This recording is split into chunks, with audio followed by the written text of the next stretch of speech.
What's up, guys? Welcome to the podcast. Today, my guest is Steve Hatch. This guy is the man. He's been a source of inspiration to me since I was just a little kid riding mini bikes. Steve is such a powerful figure in the mindset world and fitness, and he's such a hard charger. You guys are going to love this episode. Let's get right into it. And now a quick word from our sponsors that keep the podcast going.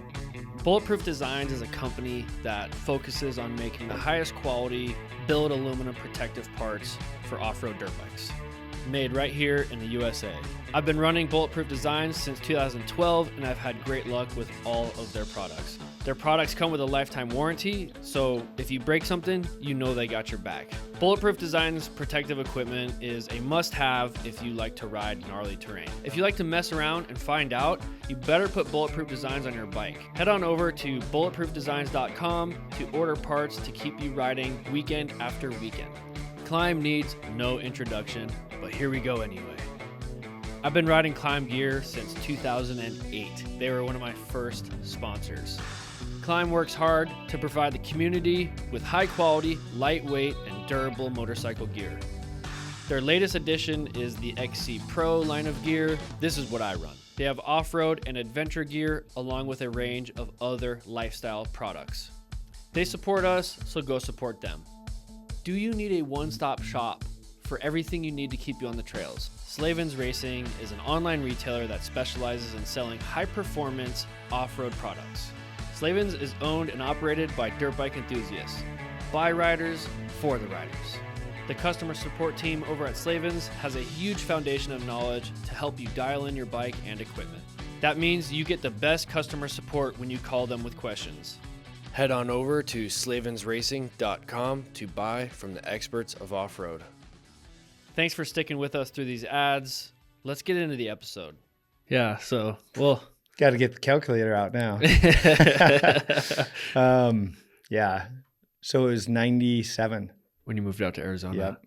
So I was 12. No, I'm kidding.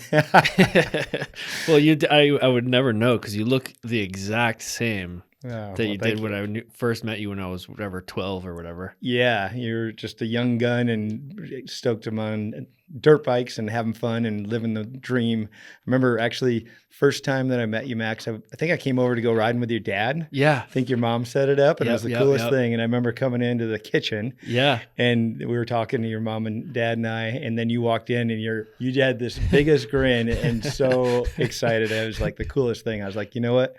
This kid loves dirt bikes, sports, and being into like just having fun and seeing it. And I was like, oh, this is such a cool kid. So glad to see your success. It's amazing. Yeah. Well, thank you. You couldn't have been more right. And thanks for being here, guys. My guest today, Steve Hatch. This guy is the man, multi-time everything.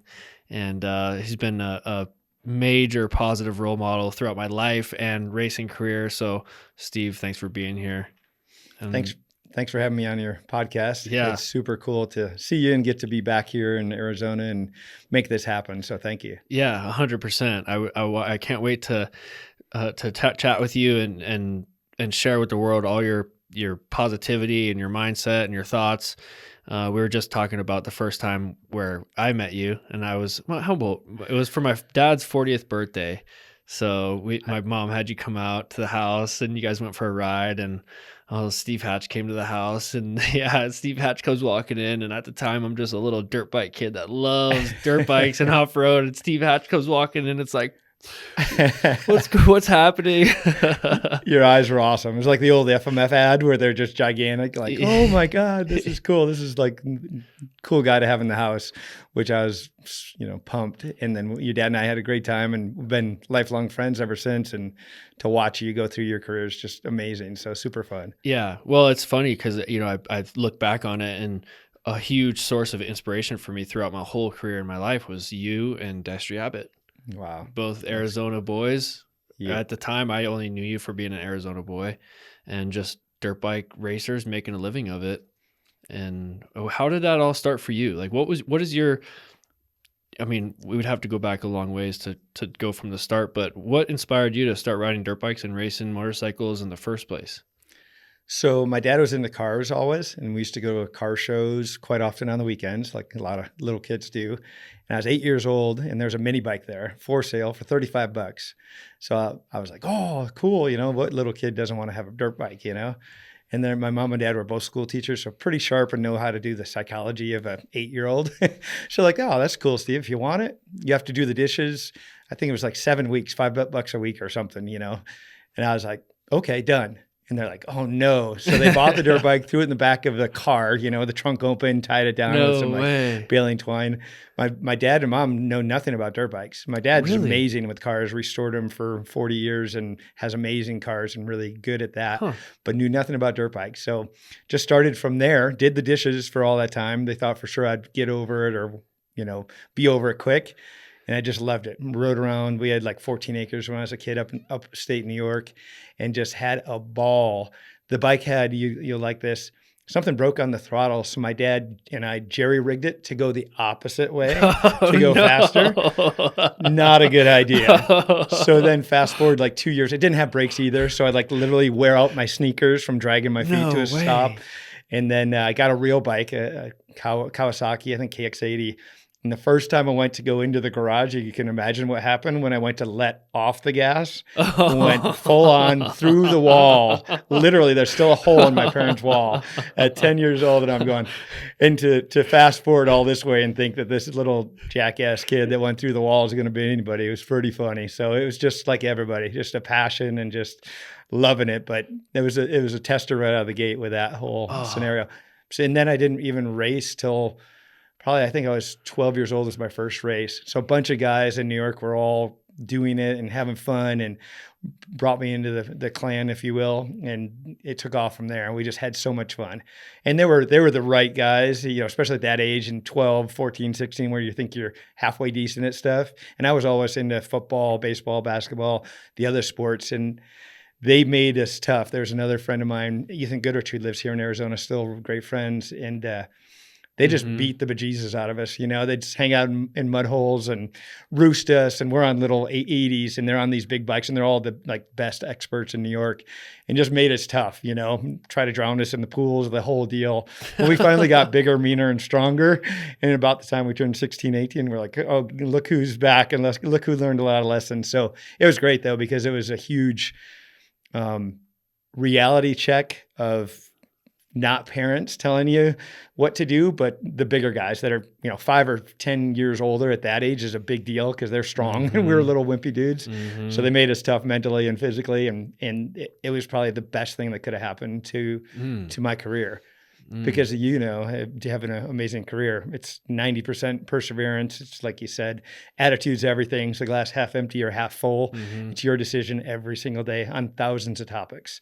So if you can just play it the best you can. It's funny how you carried that the lessons that you learned in those early years seems like it's what has carried you through because you're known for your mental toughness and your mental strength and your perseverance. So it's like that little bit of early on intentional adversity is what developed a mindset to carry you through your career.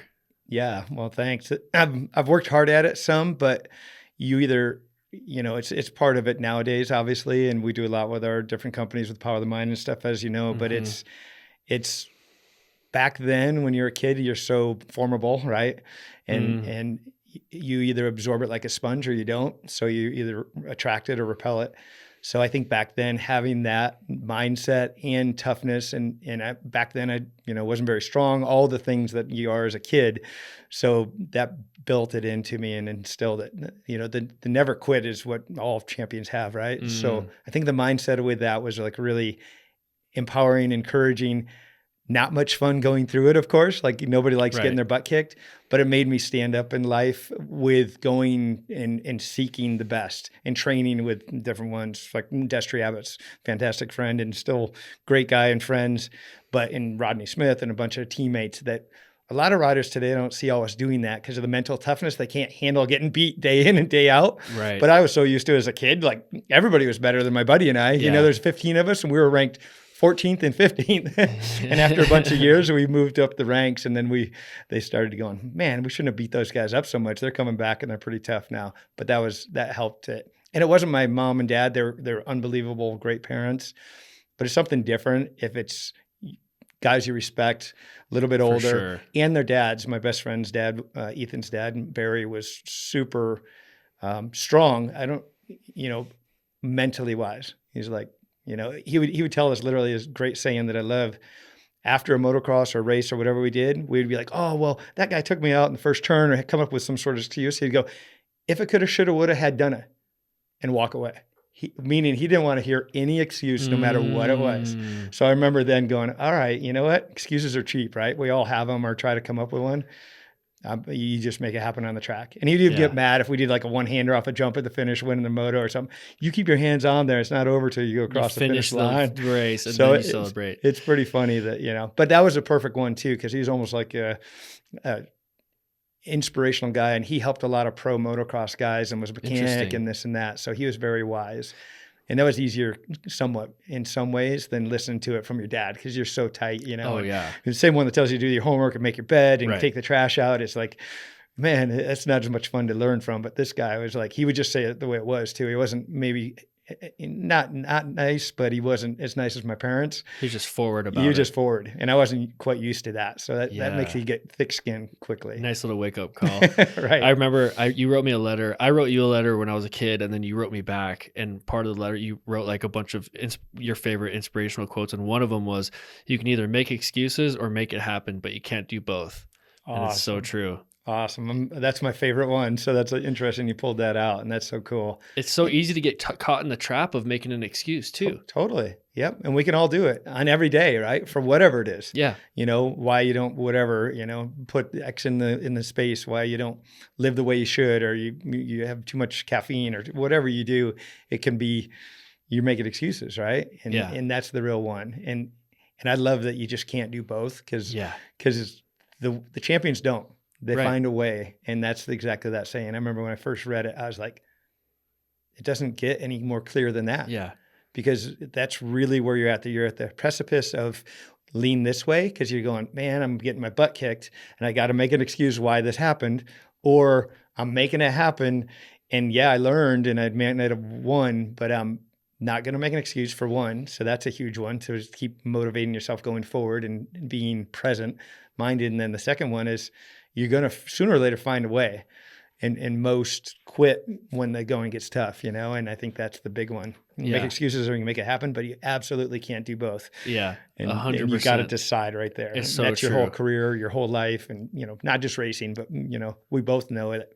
90% of life has learned through the racing, in my opinion. Yeah. It's all the same. It's all the Perseverance, same. Dedication. It's the same thing that comes up in life. So those same skills we learned pertain to life every day. Another one that I've learned recently that I really like is the saying, nothing's coming to save you. There's no pill. There's no special technique. There's no there's no buddy, there's no person that's going to deliver your happiness or your ability to focus or your physical fitness that you need or your goals. There's nobody or nothing coming to save you. So if you want to make it happen, now is the time, and you have to start and go. I got goosebumps. Yeah, that's a great one. It's basically such a big one that most people don't ever commit to themselves. And that's the worst thing. We look for, and I'm guilty too at times, we look for somebody else, or, my wife Denise is amazing. So you're like, oh, I'm a little bit trying to figure out how to win or do this or down or need this. And like, it's really comes back to you every time. And if you get used to learning how to show up as 90% of life, most people hide. So if you can learn that, it's like you really, like you said, nobody's coming to save you. What are you going to do about it? Right. I love that. It's so true. Yeah. There's so much to talk about with the riding. When at the early years of your riding, did you have a natural ability to ride the motorcycle, or did you just like it and you had so much fun doing it that you're like, I'm just going to stick with this until I'm good at it? No, it's terrible. I think I was athletic, so that helped me, but I don't think, and that's a great question. I think on a scale of 1 to 10 back to when I started, I was probably a 2 on natural talent on a motorcycle, but perseverance as a 12, So that, and I see it, and you do too with all your coaching. I'll take a rider with perseverance over natural skill every time. When you get both combined, then you get the greatest. You get the Ricky Carmichaels, the Caleb Russells, you get the Destry Abbott's, you get the best of the best, because they not only have the work ethic, because most, once they get to the pros, and I know, probably 80% of the riders that never made it at the highest level, it's because they had too much talent, in my opinion. It was too easy too early. And then when they got with the pros, they didn't have the work ethic. So therefore, you have to have both. And when you grind to get any better, like I think at my career, I don't think I was a natural by any means. I had to earn every single thing in the riding side of it. I loved it, and it was fast, and it was fearless, and a few things that helped. But in the second part was like, it was never easy. So I just got used to what it took to get better day in and day out. And you grind long enough, and sooner or later, hopefully you get to the top. But I think it's easy to be super talented, and the work ethic's not going to come because you're so used to winning at the C class, the B, the A, and then you get to the double A, and then you get to the national pro, and all those guys are fast, fit, and mentally strong, and you're just not willing to do any more because you never had to. You're just so gifted. You can win because you never even jogged a mile, right? There's some of those guys that are just freaks of nature, but when you get those combined, it's crazy to watch them. So cool. It is funny how it seems like you've taken your weakness of not necessarily thinking that you had the most natural talent on the bike and then turned that into your greatest strength, and just learning how to persevere and learn and get better and get better and get better regardless of whatever the outside factors were, because you didn't have the natural talent, and it almost forced you to become that much more mentally strong, which is what you're known for. Well, it just makes total sense. Yeah, you hit the nail on the head perfectly, Max. I think that's it. It's like that work ethic went for every single thing. So you knew once you got belief in yourself that no, you're not winning, but you might someday, or no, you're not fit enough to run that mountain 6 times. You can't even walk it once, but you'll get there someday. So it's like that perseverance and that attitude with everything. And then when anything comes in your way, you're like, I'm not very good at it. I love the saying, how do you get better at something? Fail faster, right? So you're okay to fail. You're okay to fail. You're okay to fail. And when you get that ability to know, like you said, nobody's coming to save you. It's all up to you, right? So you have to get and learn. I think all champions are very good at learning how to learn. They never arrive. I'm always hungry. I'm learning stuff every single day. It's so fun. So I think if you're always a student, then you're like stoked on moving forward. It's so true. Yeah. And once you arrive or you think you're great, forget about it. And 9 guys are going to pass you that year. And you might as well retire then because you got to be hungry. It is the learning. I think the learning aspect of it is what's so addicting for us. Because, I think you and I are similar in a lot of ways, but I love learning. It doesn't matter if it's pickleball or cooking or dirt bike riding. As long as I'm learning, I'm super stoked and I'm engaged in what's going on.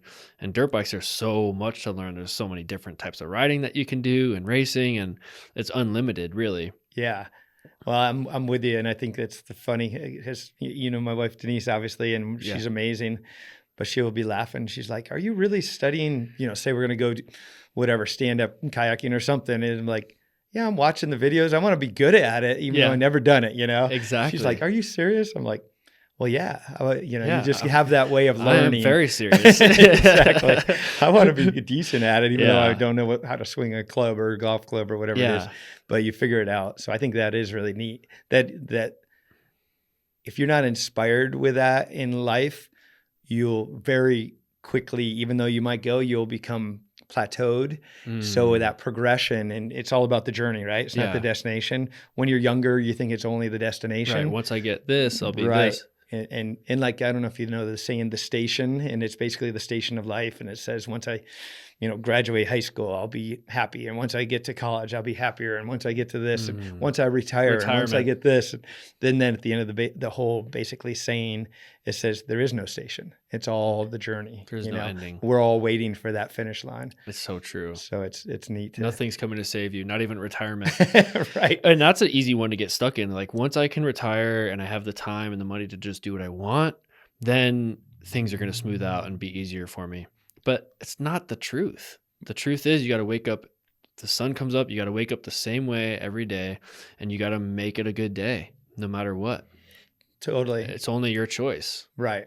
And it's your choices consistently that make it. Yeah. Consistency is huge. And I think the best people, and again, this is, I'm not saying it in just motorcycles, it's in life and in sports and in business and relationship and all that. It's they choose each morning to wake up and they are hungry to learn more, and they know there's going to be peaks and valleys, but they know how to be steady in adversity. And it's not this high, like I'm the greatest and wow, look at that, check out me. And then hero to zero, zero to hero, give it a weekend, give it a race. I always said that my whole career. It's like, yeah, I might've won, which was awesome, but back to the grind, right? Like, and a lot of them we can, and I even fell into that some in my career, especially young and early. You think you're actually halfway decent once you buy into it and people tell you you're good, and you do get better and you win races or whatever. But it's like, you still got to keep doing all those things behind the scenes that made you good. That made you great. And that's the training, that's the mental, that's the everything. And I think of it like the hub of a wheel with the hub of the motorcycle with the spokes coming out. There's 52 spokes on some wheels. And basically each one of those spokes goes out. If it's a small spoke, scale of 1 to 10, say it's training, say you're a 9 on training. Well, this one over here on sleep, you might be a 3. And on hydration, you're a 5. And you start going around and checking out all these 52 things of your racing, riding, life, systems, how you prioritize life, how you can say yes or no to somebody in confidence to do and to get you there and say, is this going to help my career or my life to become better? Better or worse, or do I need to do it? And you start doing that with all those spokes. What you get is you get the short spokes are the ones you need to work on, and the longer spokes are huge. And once you draw that in, it's like a really bent up wheel when you're learning and you're young. Yeah. And then the pros have usually 8s, 9s, or 10s all the way around it. So it's maybe jaggy a little, but it's still pretty much a round wheel. Yeah, yeah. So you flip over every rock and figure out how to be better. Yeah, it makes total sense. And to assess something like that and find your weaknesses, I feel like is one of the most important things, because if you don't do that, then you don't really know where to put the effort and where to put your efforts. And then you can have a lot of wasted effort and move things you can make your oval wheel even more of an oval. You know what I mean? If you continue to overtrain, if you continue to train, but you don't fix the sleep, then you're just going to, your wheel's going to be messed up. And you're going to be thinking, oh, I got this figured out because you're training so hard, but you got to get that sleep dialed in. So it's real. And then on the learning, it's funny, Ryder's grandma, she was out here and she found a book in the thing that I have, and it's called Learn Like a Pro. And I bought a book about learning because I was just like, wanted some more insight on learning. And I read the whole book, and it talked about so many things, and it clicked with me so much. And it's almost like I already knew a lot of the things that I was reading through experience. And then to read them, it was like, oh, it locked it in the rest of the way, like all the different types of learning and how to learn something. I'm like, I basically already have tried this and learned this before. And it's interesting. We're talking about learning, and she was reading the learning book. And then I want to tie that in with, you talked about earlier, you mentioned that you worked really hard at your mental game, your mental strength. That's something that you worked at. Was there a specific way that you worked at your mental training? Did you dedicate time to doing that, or did you just develop that through the work? Yeah, great question, Max. Both. When I was younger, I really got the mental toughness from obviously those guys I talked about in New York that were tougher. But it's all about the doing for me. And mine was training. It was like I wanted to train, and I knew before you get to the race, there's I always say, you can't fake fitness and you can't fake speed.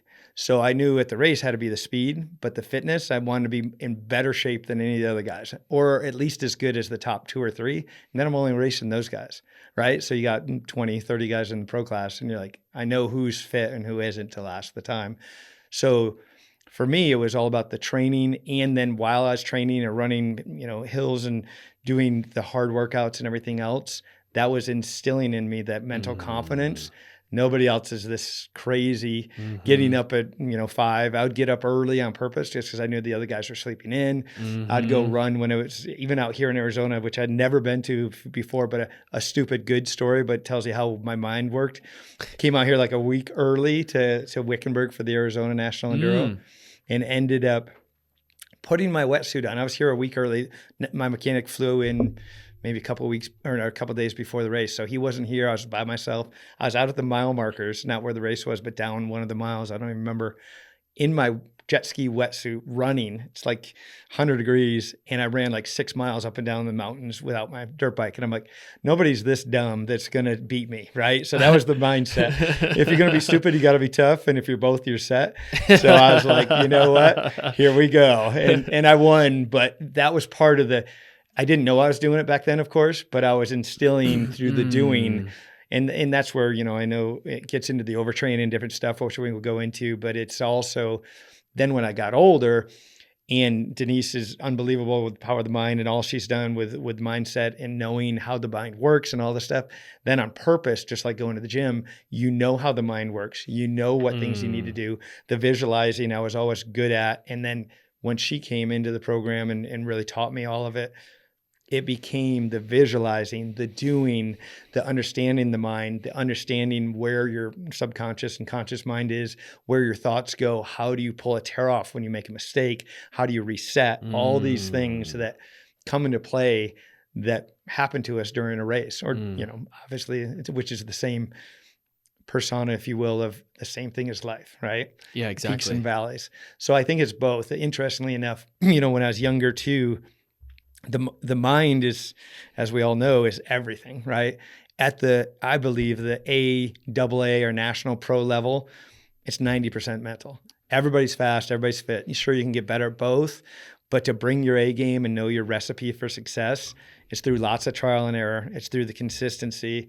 It's through trying to really understand how to get that extra A game every single time. It's kind of like in Broadway, I'm sure. When they go showtime, it doesn't matter what happens. You need to adapt. If your microphones don't work, if you fall on stage dancing or whatever's going on, you deal with it and move on. So it's like that mindset ability to really work on it. And like I said, starting out, even going to, young races, I'd on purpose not be ready. I'd be cleaning my goggles. I'd be doing stuff because my mind was too busy and I was so nervous that I made up stuff to do to get me to the starting line without freaking out. And as I got older, I was so systemized and such a pro and thinking like a pro, I was ready for anything. If it poured rain, I already had 6 sets of roll-offs ready to go. I had 6 sets of tinted. I had 6 sets of clear lenses. I had 6 sets of yellow lenses. It didn't matter. All I was so ready. Yeah. So then I was bored, kind of, but then I had more time to either go and see a mud hole before the race or talk to a sponsor or things I needed to do.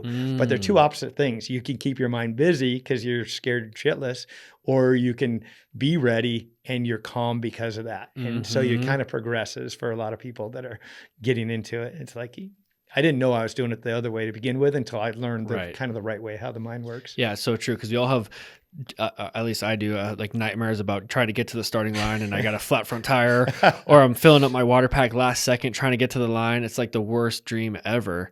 Totally. But if you can, that's why it's almost like the dream that makes me the day before, like fill up the water pack, to get my bars ready, get my gels ready, get this ready, get everything set so that I can just be present and focus at the race and just focus on what I'm doing. You mentioned Denise a lot there and how much of a guru she is with the mind. And I always, with you two, I always thought that she was sort of the yin to the yang. Like you're the aggressor. You're just like full throttle, more is better. I'm good, whatever it takes, all the time, harder, more. And then I felt like she kind of brought that. Listen, Steve, we should just breathe for a minute. We should just think about what we're going to do instead of going and doing it. Like she kind of like leveled you out in a way where you really, which really opened the door for you to like, it started to click maybe with her and with you and stuff like that. And you guys are obviously like a super couple. You know what I mean? Well, thank you. Is that the case? Totally. Yeah, you hit the nail on the head. And we're the opposite that really is needed from the other side of us because we're opposite personalities. We still obviously love a ton of stuff with health and fitness and outdoors and travel and all that. Like similar interests. So that's what really helped, but also the need, more me than her. She's already perfect, but I needed somebody that was like calm and cool and just chillax, right? Yeah.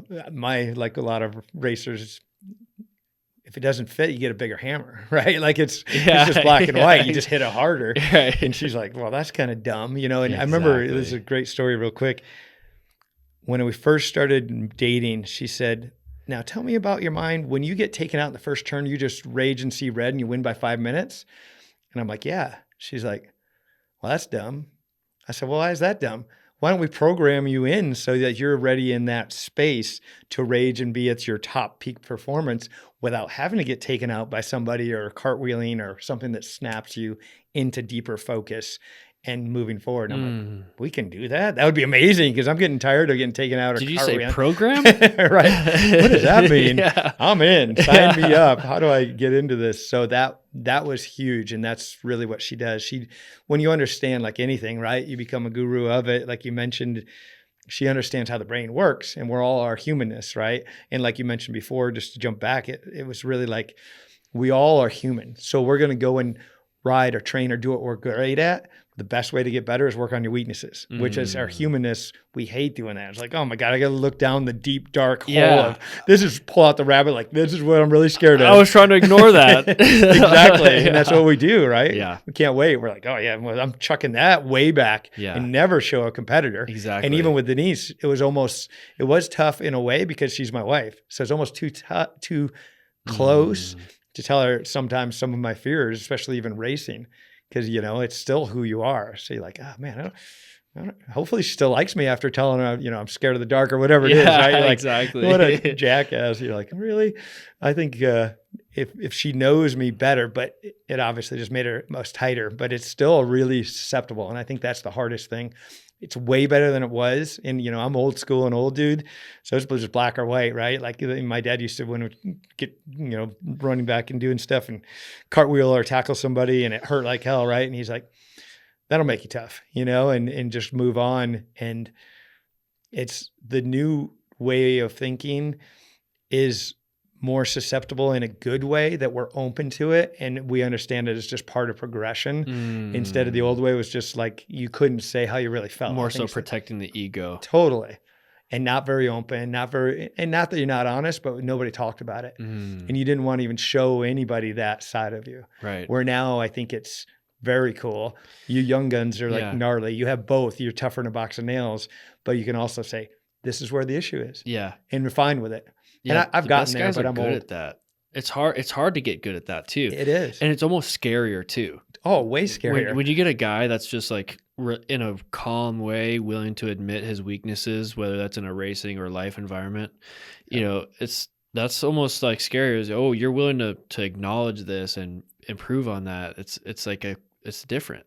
Yeah. Well, we're not used to it for one. And then for two, you're like, wow, he's more confident than I thought is the way it comes out. And he's willing to flip over every rock, where most of the time we're like, you can look under these 4 rocks, but these 4 over here, no, we're not going to touch those. We won't just we won't talk about those. Those are like Denise's rocks in the grass. We're not going to flip those over. Exactly. All of our heart rocks in the grass at our barn. Yeah, exactly. That she collects when I'm weeding and taking them out. Like, did you move this? Oh God, no! Wait a minute. She's got them all organized from all over the world. It's really cool. That is cool. It's funny. As a fellow rock hound, I really appreciate that. Yeah. I know you said you're into them. It's cool. I love finding treasures, right? Well, that's part of off-road riding is the adventure, and you just find stuff, and then you find yourself like appreciating whatever it is, whether it's a cool rock or some sort of an artifact or pottery or something, and you just gain appreciation for it over time. As I've gotten older, I've gotten a lot more grateful for just having the open land and just like everything. I feel like more of a little kid now than ever. Like, it's just everything is so incredible to me, like the rocks and the people that used to live out here and the trees and the mountains. It's like, oh, this is so bitchin'. We're out here. It's Tuesday. Let's go. It's so great. With the programming of the mind, I was going to ask you, is there, how did you, when she said we can program the mind to snap you into that race mode without you having to crash or hit a tree first. Right. And you were like, what? How did you approach that? And how did you start trying to reprogram your mind and understand that? Yeah. Great question. So yeah, it's knowing what the mind's, how it works, obviously, and knowing all the idiosyncrasies of our humanness and understanding the conscious mind, which is your thinking mind, which is only like 10% of your mind. It's the subconscious is like 90%. So she actually has done hypnotherapy. She's done the mind sciences. She's studied everything on the mind. So she knows how it works, kind of like the body and how our muscles work and our whole system. So once you know that, she knew, and she does, and we do, and we've been doing this for 20 years and now really just promoted it more since COVID and stuff like that with the Power of the Mind coach, our company and website. And what happens is you program down at that level. Because once you're racing, it flips. When you're out practicing, this is why a lot of guys are unbelievable practicers and they're terrible at racing. I was the opposite. You'd watch me practice and be like, oh my God, this is going to be such an easy race. I can't wait for this guy. And then when I get my helmet on and be at the race, I'd be 20, 30% better. So if you're going to be one or the other, it's obviously good to be good at the races. But the reason why is when you're practicing and having fun and riding, of course it's fun and I love riding and that's why we get into it. But it's at your conscious thinking mind that you're at when you're doing a lot of that stuff and having a good time. When you get into the races, it's your subconscious. So she programs you in deeper at that level through different things with breathing, breath work, with your own words, with your programming of your own words, you know, and picking 3 words like fun, fast, focus were mine, and having a place. And the mind's really interesting. When you set it and say it's a negative thought, it builds a rut, just like on a dirt bike rut. If you keep hitting that rut and thinking that, it gets deeper and deeper and deeper, right? Like, I don't like whatever. Pick a restaurant. I can't wheelie. Yeah, I can't exactly. Wheelie. I can't wheelie. Yep. So you can't wheelie, right? Yeah, exactly. You're Not anymore. I used to be able to, but I just said that 3 times. Yep. And the saying to that one, which I love, is like, whether you think you can or you can't, you're right. Yep. So then instead of that, because we all go, well, I don't want to think I can't wheelie because I need to learn how, right? There's a lot of trees, the endurocross, all the stuff you've done. So you have to reprogram it and build a new rut.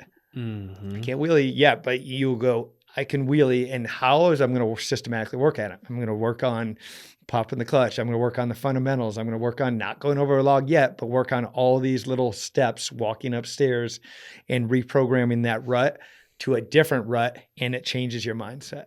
So same with that. So how she did it with the crashing, instead of that rage mode of having to have an outside influence in life, make me get to that state of total presence because I was freaking pissed. I'm already there. It's like taking you down, saying all the dirt bikes, all the things around you are going to bring you deeper into the zone to focus more on the flow state and exactly where you're at, being present. The bikes around you that used to like scare you or have one eye on the track, one eye on your competitor behind you, brings you more into the zone. They're more like mosquitoes or gnats that are around you. You can't give them any credibility or take any away, but you have to get used to them being chaotic and still stay in your zone mentally. And that really pinpointed me and changed my career. And that's really what she does. And everybody's a little bit different, but it's really programming down at that level and really understanding the mind and really figuring out the athlete and what empowers them, what disempowers them. There's a lot more to it than the top level, but in that sequence, it brings you down to the subconscious, which is where you're racing at. So I didn't really feel it maybe as much on the conscious or like, well, what are we doing? But it was more like it was programmed there. So when I got into the race, it was more often than not in the flow state, in the right mindset and the right spot, instead of having anything affect me. And obviously we were talking about something that we didn't take out on the first turn. That makes you angry, but it could be something else where you have to snap out of it. You're riding terrible. You're thinking about dinner. You know, we've been in those. You're like, oh my God, I'm riding a dirt bike fast through the trees at a million. I better be right here and now. And some days you've been in there and won a ton. You don't have to bring yourself back because you're right there the whole time. It's easy. Baby. Yeah, you're in the zone. You're in the flow state. You're just like, life is good. Can do no wrong. And other days, and we still tell that to our athletes, it might be 100 times. It might be 1,000 times in that 3, 5, 10 hours of racing. You got to bring yourself back. You can't drift. 100%. I whenever like a 2+ hour race is when my mind starts to wander. Sometimes shorter than that. You never really know sometimes, but I always try to bring it back. Like my go-to way to self-talk my way back into rehoning on what's happening is like, take a couple deep breaths into the nose, out through the mouth, calm the mind back down, and focus on the next turn. Okay, next turn, next turn, next turn, next turn, next turn. Next thing you know, I get the white flag. It's like, okay, hey, that went fast. All I had to do was focus on what I was doing. And it starts happening quicker and quicker and quicker. Was there a way that you found to expedite your efforts, meaning work on your visualization and your mental toughness and programming at the same time you're working on your physical training.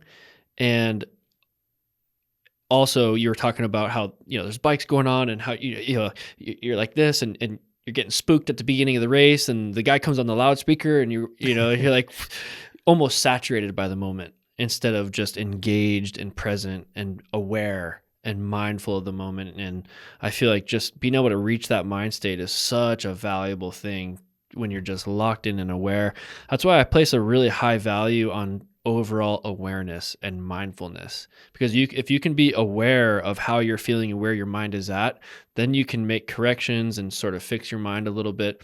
But if you're just not aware and you're just saturated by the moment and thinking about this and talking to your buddy and prepping your goggles last minute, it's hard to take all that in. It's like trying to learn how to ride a dirt bike with the clutch and the front brake and the rear brake all at once, and just learning how to keep a level of calmness about you. I feel like there's so much value in that. Yeah, no, you're on point perfectly. It's not easy, right? And the first thing is, like you mentioned, is awareness. We don't catch ourselves. Hey, Steve, you're drifting off. Like you're literally thinking, it's a 14-hour drive back home, and you're like, there's still an hour left of a GNCC. You have to know that, one, that you're drifting. And then two, what I always teach or tell is you take the volume. Say you're listening to your stereo and you crank it from a 9, which is rocking out. You have to crank it to a 15 for that last hour to up it even more, because you're already getting tired. You're already getting hammered. It's tough for everybody. You have to actually almost overdo it to even maintain that same 100% focus and effort. And then I think lastly too, keeping that present mind. Denise laughs about it, but it's totally true. The other way to get you back to being present, if you're really off pace and really just riding instead of racing, I love the factory mechanics that have a pit board that says riding or racing ? I'm pretty sure I'd run them over, if I was racing. Yeah. But that's a great question, because we can all do that, especially at the pro level, right? So I say it, if you're not present, the easiest way besides mindset and visualizing and catching yourself, which all those are needed, and taking a breath is a huge one, or pulling a mental tear off is what we call it, to reset to right here and now, not 20 seconds ahead of yourself, not 20 seconds behind yourself. What do we do as humanists? We cartwheel over a log an hour ago. We're still beating ourselves up. Steve, you shouldn't have cartwheel. Now you went from first and now you're seventh. Gosh darn, we just keep replaying that story. So twisting the throttle back.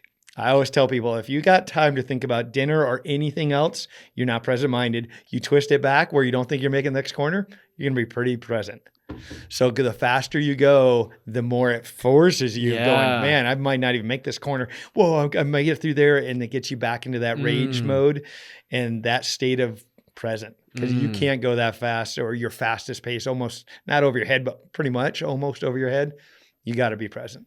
It'll happen so fast, you just can't even react to it. Yeah. And looking farther ahead and a bunch of stuff. But I just twist it back. Anytime I felt like I was riding, I need to be Come on, back. Steve.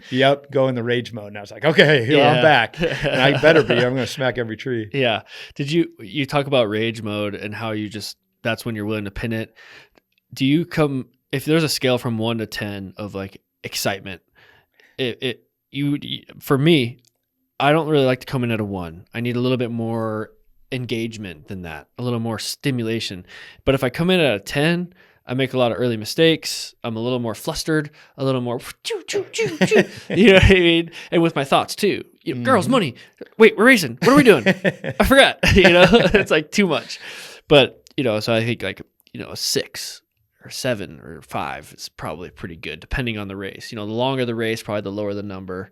The short for endurocross, maybe an 8, maybe a 7, because it's just so intense. But if you come in too hot, then you can make early on mistakes. So where did you like to come in? Yeah, love that question. And it's a great one. It depends on your personality, your riding style. Yep. Some people are smooth, some are over aggressive. The smooth guys, all can win races or championships. But I think the smooth guys, you need to maybe get them up a little more if they're too calm or too nice early. And the ragers are the guys that are excited. I think we're very similar. We love life and are like talking with our arms and flooring it. Exactly. And live at the rev limiter on purpose and have fun there. Yeah, I didn't know the difference. So I started always at a 10 or 11, as a kid. Right. As I started racing, that's not a good idea. Yeah. It was painful and hurt and lots Yeah. of cartwheels and a lot of flips out on hills and cartwheels myself. So I found same thing. I had to bring myself way down and I had to go and I was, I tell a lot of the riders now, whatever it takes to find the recipe for success for you. Everybody's an individual. Some need to be amped up. And like you said, it depends on motocross more so. You want to come in motocross or supercross like crazy, ready to go because it's short and everybody's going to be at that intensity. But a longer race. So for me, probably a 4 or 5, like a GNCC, because I could definitely get too rage-like. I even had on my handlebars. Too rage-like. And just want to attack and want it so bad, right? Like we all do, obviously, at that level. But I had controlled aggression when I was on my handlebars.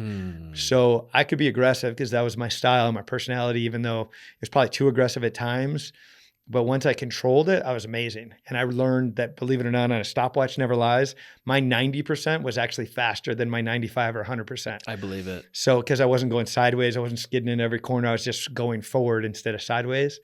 So I think that's a really big one that people need to learn. What is that correct speed? And like you said,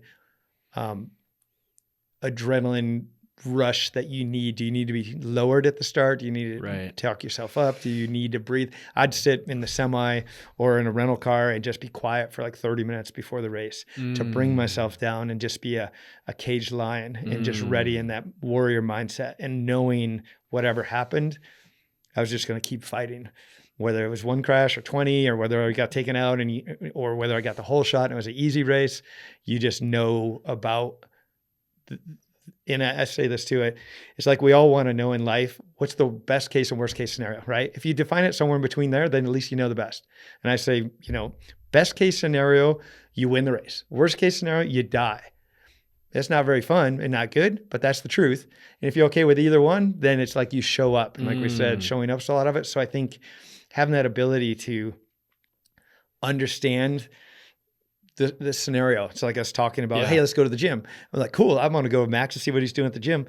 But I would love to know if we're going for 10 minutes or are we going for 4 hours, right? Yeah. So like you need to kind of understand some perimeters. So same with like the mindset and the aggressiveness. If you understand the perimeters of where you need to be, because it is a enduro cross, like you said, you better be an 8 or a 9 because everybody else on that line is going to be. Yeah, and if you're nice or not willing to wheelie into somebody else, you're going to be wheelied into, right? Oh, yeah. So you got to be the aggressor in those. But if it's a longer race or you need to save the bike or 6 days like you've done and I've done, it's like you better have a more of a long-term goal and a little strategy. More patience. Exactly. Yeah, it's funny. It's like if you're not aggressive, then it happens to you. And if you're too aggressive, then you make a mistake.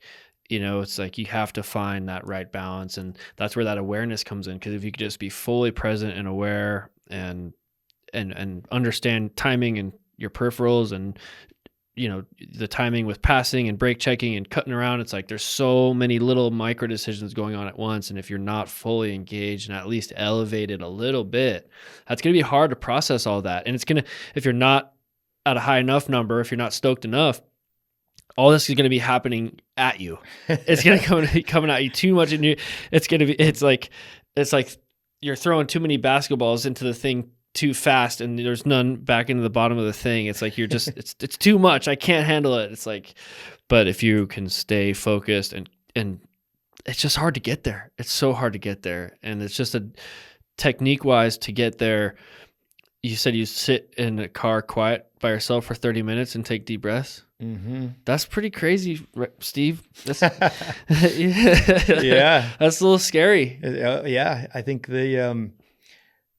most top athletes are scary, whatever it takes to know what they need for their own state. Mm-hmm. And when I was younger, I didn't like to sit silent ever, right? We're busy minds. We want to talk to the people. And I was sociable and I still am, me as a friend, but it's like, there's times where it's showtime. It's game time. It's game time. And like you said, nobody's coming to save you. Yeah. So if I went and did a bunch of stuff that wouldn't settle me down, I would be a 9 or 10 going to the starting line.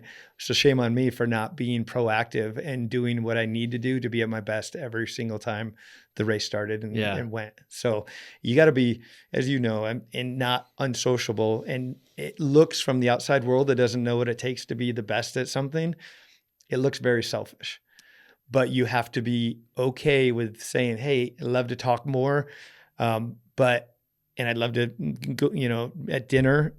And a great story real quick is Rodney Smith was similar to this. He's a great guy. I've won lots of championships. He would be at dinner and say, okay, I'm done. I want to be back to the hotel and be done and watching TV or chillaxing at 7:00. We're all like, well, man, that's kind of chicken shit. We're all here as a team, but he knew what it took for him to be at his A game every single time. And he was one of the winningest riders. So I think you have to, we as our humanists, we try to appease friends and people, right? That's what we do. That's our nature. Everybody wants to be a friend, and that's cool.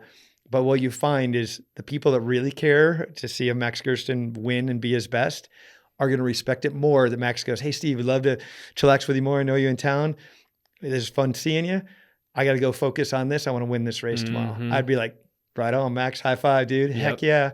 And they respect it. Where when you're younger, you think, oh, I want to be one of the dudes, right? I can't tell them, no, I don't want to go meet out or, go out and have something fun to do. It's like, you know what? You need to really draw that line. And I call it, you can't shuffle. You got to choose. Yeah. People that shuffle in life don't usually get that great at everything. Yep. People that choose, you have to be laser focused and understand that about yourself. Yep. That was another one of the quotes that you wrote me on the letter. Don't shuffle, choose. Oh man, it's such a good piece of advice. And if I could go back in time, I'd probably shuffle less and choose less. And that's cool. Like with this podcast, for example, I was shuffling and then I finally just chose. And I'm like, okay, well, I'm just going to choose to do this. And I'll make it successful. I'll make it happen. I'll make it work. I'm just going to choose to do this. I think for me, it was more of a choice of putting myself out there and stuff like that. Like, I'm a pretty private guy. I'm pretty mellow. I keep it pretty low key at the house. Go to the races, come home, chill, go back to the races, like pretty low key. So to go out there and put yourself out there, it's kind of a different thing that you got to do. So I think that was the tough choice, but I'm happy to do it because I want to talk about all the stuff we're talking about, and people will benefit from this. You know what I mean? 100% they will. So yeah, I'm with you 100%. Yeah. And Olivia is so funny. It was either Olivia or I hired this girl, Mia, who's been awesome. She does website work and flyers and newsletters and stuff for me, which has taken a huge load off my plate. But somebody asked me, what kind of music do you listen to hype yourself up before a race? I'm like, silence. I'm like, okay, psycho. And here you are. I like to sit in a car by myself for 30 minutes before a race to get myself in the zone. And I totally get it. Because it's I just don't want to cut out any distractions. And I just want to bring it back to my breath and my mindset and just bring myself to here right now. Because there is no future. There is no past. We're just right here. And I'm getting ready to go to war. Totally. Yeah. Yeah. And having that ability to know who you are and figure out the recipe for success for you is everything. Mm-hmm. And that's, and when you said that, you chose to do this podcast, perfect example. I got goosebumps when you said it, because it's when you choose to do something, it's so empowering, or choose not to. It doesn't matter what you choose, but you make a decision. Does that make sense? 100%. Because people think, unless you choose to be X, Y, Z, it's not great. No, you chose not to do that. And when you really put your foot down and go, you know what, I'd love to, but I can't because of this thing that I'm trying to do, or make this money, or go on this vacation with my family, you have to say no to a lot of things in order to say yes to a few great things. And I think that's the choose. And it seems, because we want to say yes to everything. We're human. It's exciting. Exactly. Yeah, I can do that. I can do that. And then we get the weight of the world on us. And we're like, holy cow, here I am. And I've got all these things going on. And you just start throwing them off, anything and everything. And then you go back down to, oh, I'm light and free and I can build myself again. And the next thing you know, you've got the weight of the world and all your friends and family and people around, and you're trying to make everybody happy. And you ebb and flow like that as you learn and you grow and you get older and you realize, okay, there's got to be this balance, just like anything, like training. Under training by 10% or over training by 10% is still 10% from your peak performance. So really understanding how to balance that. And that's a really tough one for all of us.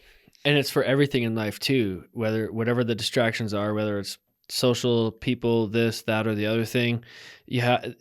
For me, my surroundings need to be organized and clean too. If I have like too much junk in my garage and too much, my drawers, my closet's not organized, my life's a mess. I got stuff on my kitchen counter.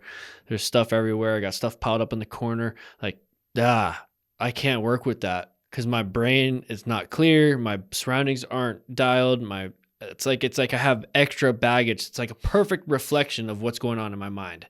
Always, love it, and everybody does that. And it's the old saying with that one that I love is like, the way you do anything is the way you do everything. Yeah, right. 100%. And it's so true. And we're especially people of success with, whether it be business or relationship, or successful people have that ability to systemize and to have that same template that works for them. And that's a huge part of empowerment because you've done the homework, you're organized, you're ready. Funny quick point, Rodney Smith needed his washing machine emptied before he went to a race. So we can get, it seems from the outside world, like what a nutcase, right? ADD / whatever you want to call it.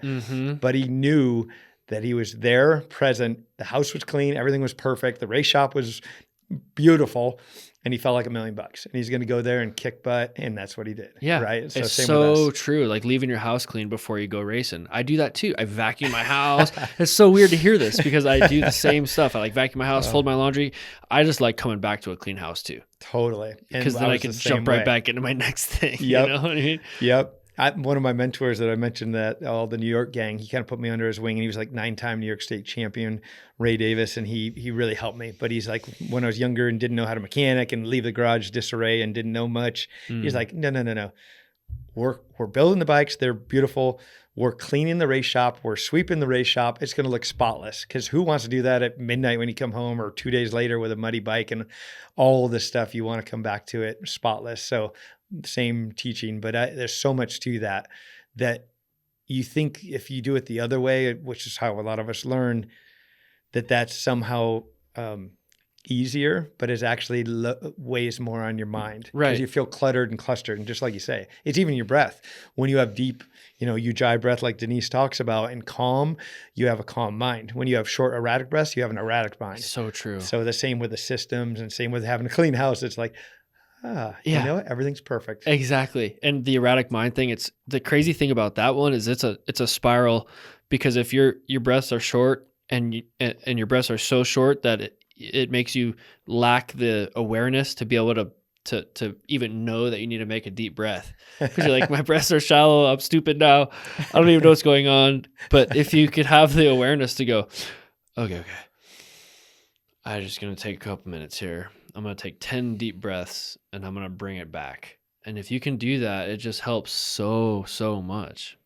Changes the whole persona of where you're at. It does. And it slows the heart rate. There's so many things about the breath. And, when I heard Denise, when we first got together, say, oh, it's all about the breathing, I'm thinking, well, that's silly. We all do that, right? Just to stay alive. But she even says a lot of the stuff on it, that most of us humans use like 20 or 30% of our ability in our lungs, besides like yoginis, which she's into yoga, martial artists that really expand and use our full breath. So there's so much power in that it changes your state, it changes your heart rate, it changes so many things. It's such an easy one, but most people don't do it. No. They really don't. And they don't know to catch themselves. And as you know, working with Denise, some on the mindset, it's like there's different breaths for different ways. Do you want to get up for the race or go to the game, or get down more calming ones, more to get you fired up ones, all sorts of different breathing styles. But that's a really big one that most people just can't even fathom, or don't do anything about it, I should say, too, right? They just chicken with his head cut off, run around frantically. They never know where they're at. Exactly. Where am I? Who am I? What am I doing? Right. I mean, that's kind of a lot of people. Totally. And to go one step farther, Max, the big one that we see, and this is obviously not shooting down anybody ever, and it's people try to help their rider, whether it's their family, friends, girlfriend, boyfriend, whatever, girl racer. They don't realize at the starting line who's around you is going to bring you into your mental state. So if your buddy's great and your best friend, but he's spastic and scared shitless that you're going to throw it away in the first turn and is acting amp and saying, Max, be careful. There's a mud hole in the first turn. You're probably going to crash. You're probably going to crash. Well, you're all of a sudden going to be reflected to that snap of how that person interacts. We're all interchanging with that emotion compared to if you're somebody that needs to be calm, you better have somebody that's a mental warrior standing next to you like, Max, you've done the homework. You're solid. Go have fun. It's going to be awesome. Exactly. And then you're just like, right on. Less is more, right? Oh, so dude, that's why when I see parents screaming and yelling and cheering their kids on and hyping their kids up and girlfriends hyping up their boyfriends and yelling about that at the side of the track. And like you said, not putting anybody down ever. And if it works for you, keep it going. But that does not work for me. Totally. Throwing race gas on a fire and expecting it to go out. It's going to get worse. It's going to get worse. Yeah, exactly. Like I just need a calm voice. I don't really need much. I just need to stay right where I'm at and stay focused. And, I need you to not need me. Yeah. We were talking about the ability to choose, not shuffling and choosing. There was one thing that I wanted to mention.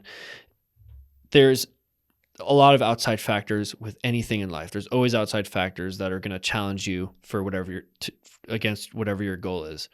But there's a certain level of choosing what you're going to do that you can 100% do. And if you just choose what you want or choose what you want to happen, whether that happens or not, if you can stay in that, this is what I'm choosing to happen mindset, you can choose, like there's enough controllable factors that you can choose most things in life. You can choose your lifestyle. You can choose how you want to live. You can choose your state of mind. You can choose your happiness. You can choose a lot of these things. You can choose your mindset on the race. You can choose the healthiness of your relationship. You can choose so many things, and understanding that power of choice is so valuable and something that I wish that I would have known a little bit younger, but not really, because I've pretty much chosen to do what I want in this life, and I've built trust in that as you go. You know what I mean? I've always just kind of done what I was compelled to do. And that's whether that was ride my dirt bike or work and make money and invest in this or that or the other thing. There is a level of just choosing that you can do to make your life what you want it to be. Love that. You write a book on that. And exactly the way you said it is exactly right, because it's when you choose to do something or not do something, you're putting your emotion into it. And when you're saying the same thing on setting up what feels good and your emotion tied to that, say it's choosing to become a pro motorcycle racer, that's a choice, and you're setting the intention, and you're really choosing not to do X, Y, and Z, right, to be a football star or do this or that, or you're really choosing, and the universe conspires and knows your attitude.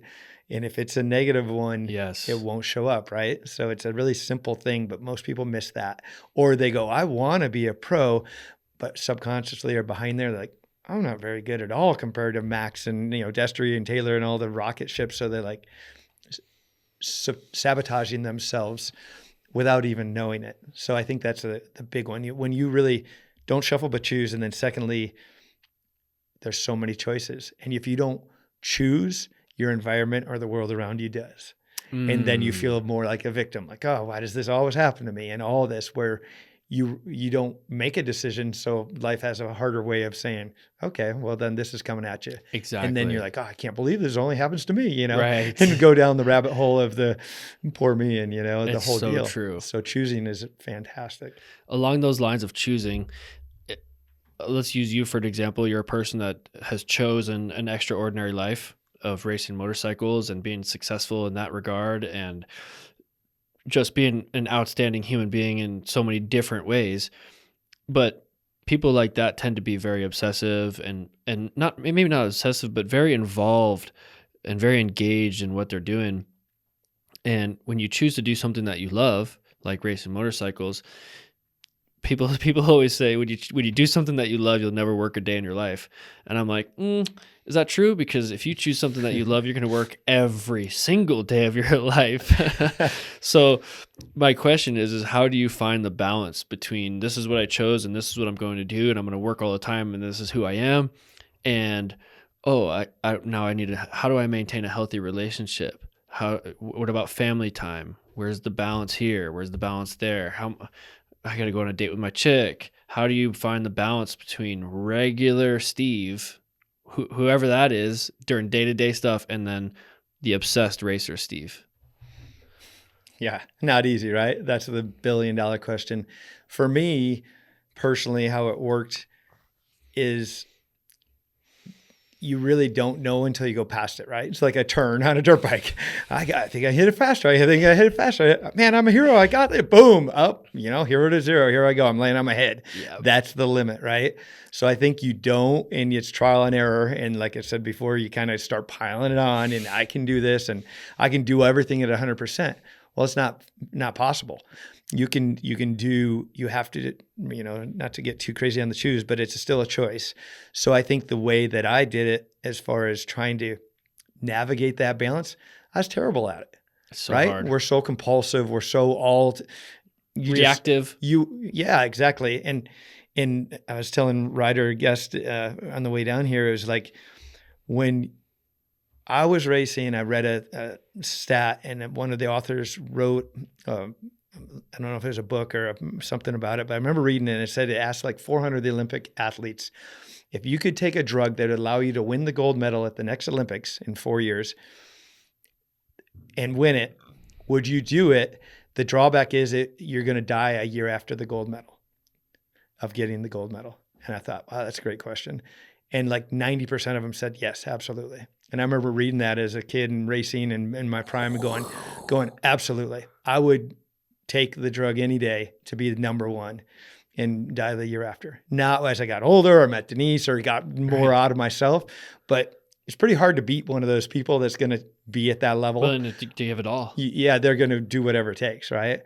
So the balance is hard to beat somebody like that. So that's not very balanced, right? That seems pretty stupid from the outside world. It seems idiotic to me that I ever thought that way, right? Like what a man, he couldn't get much stupider than that. This guy would literally risk his life for a little trophy. All he wants is a little trophy. One number one play. Yeah. So it sounds pretty shallow, but you have to be so committed day in, day out, eat, breathe, drink it like and like you've done in your life.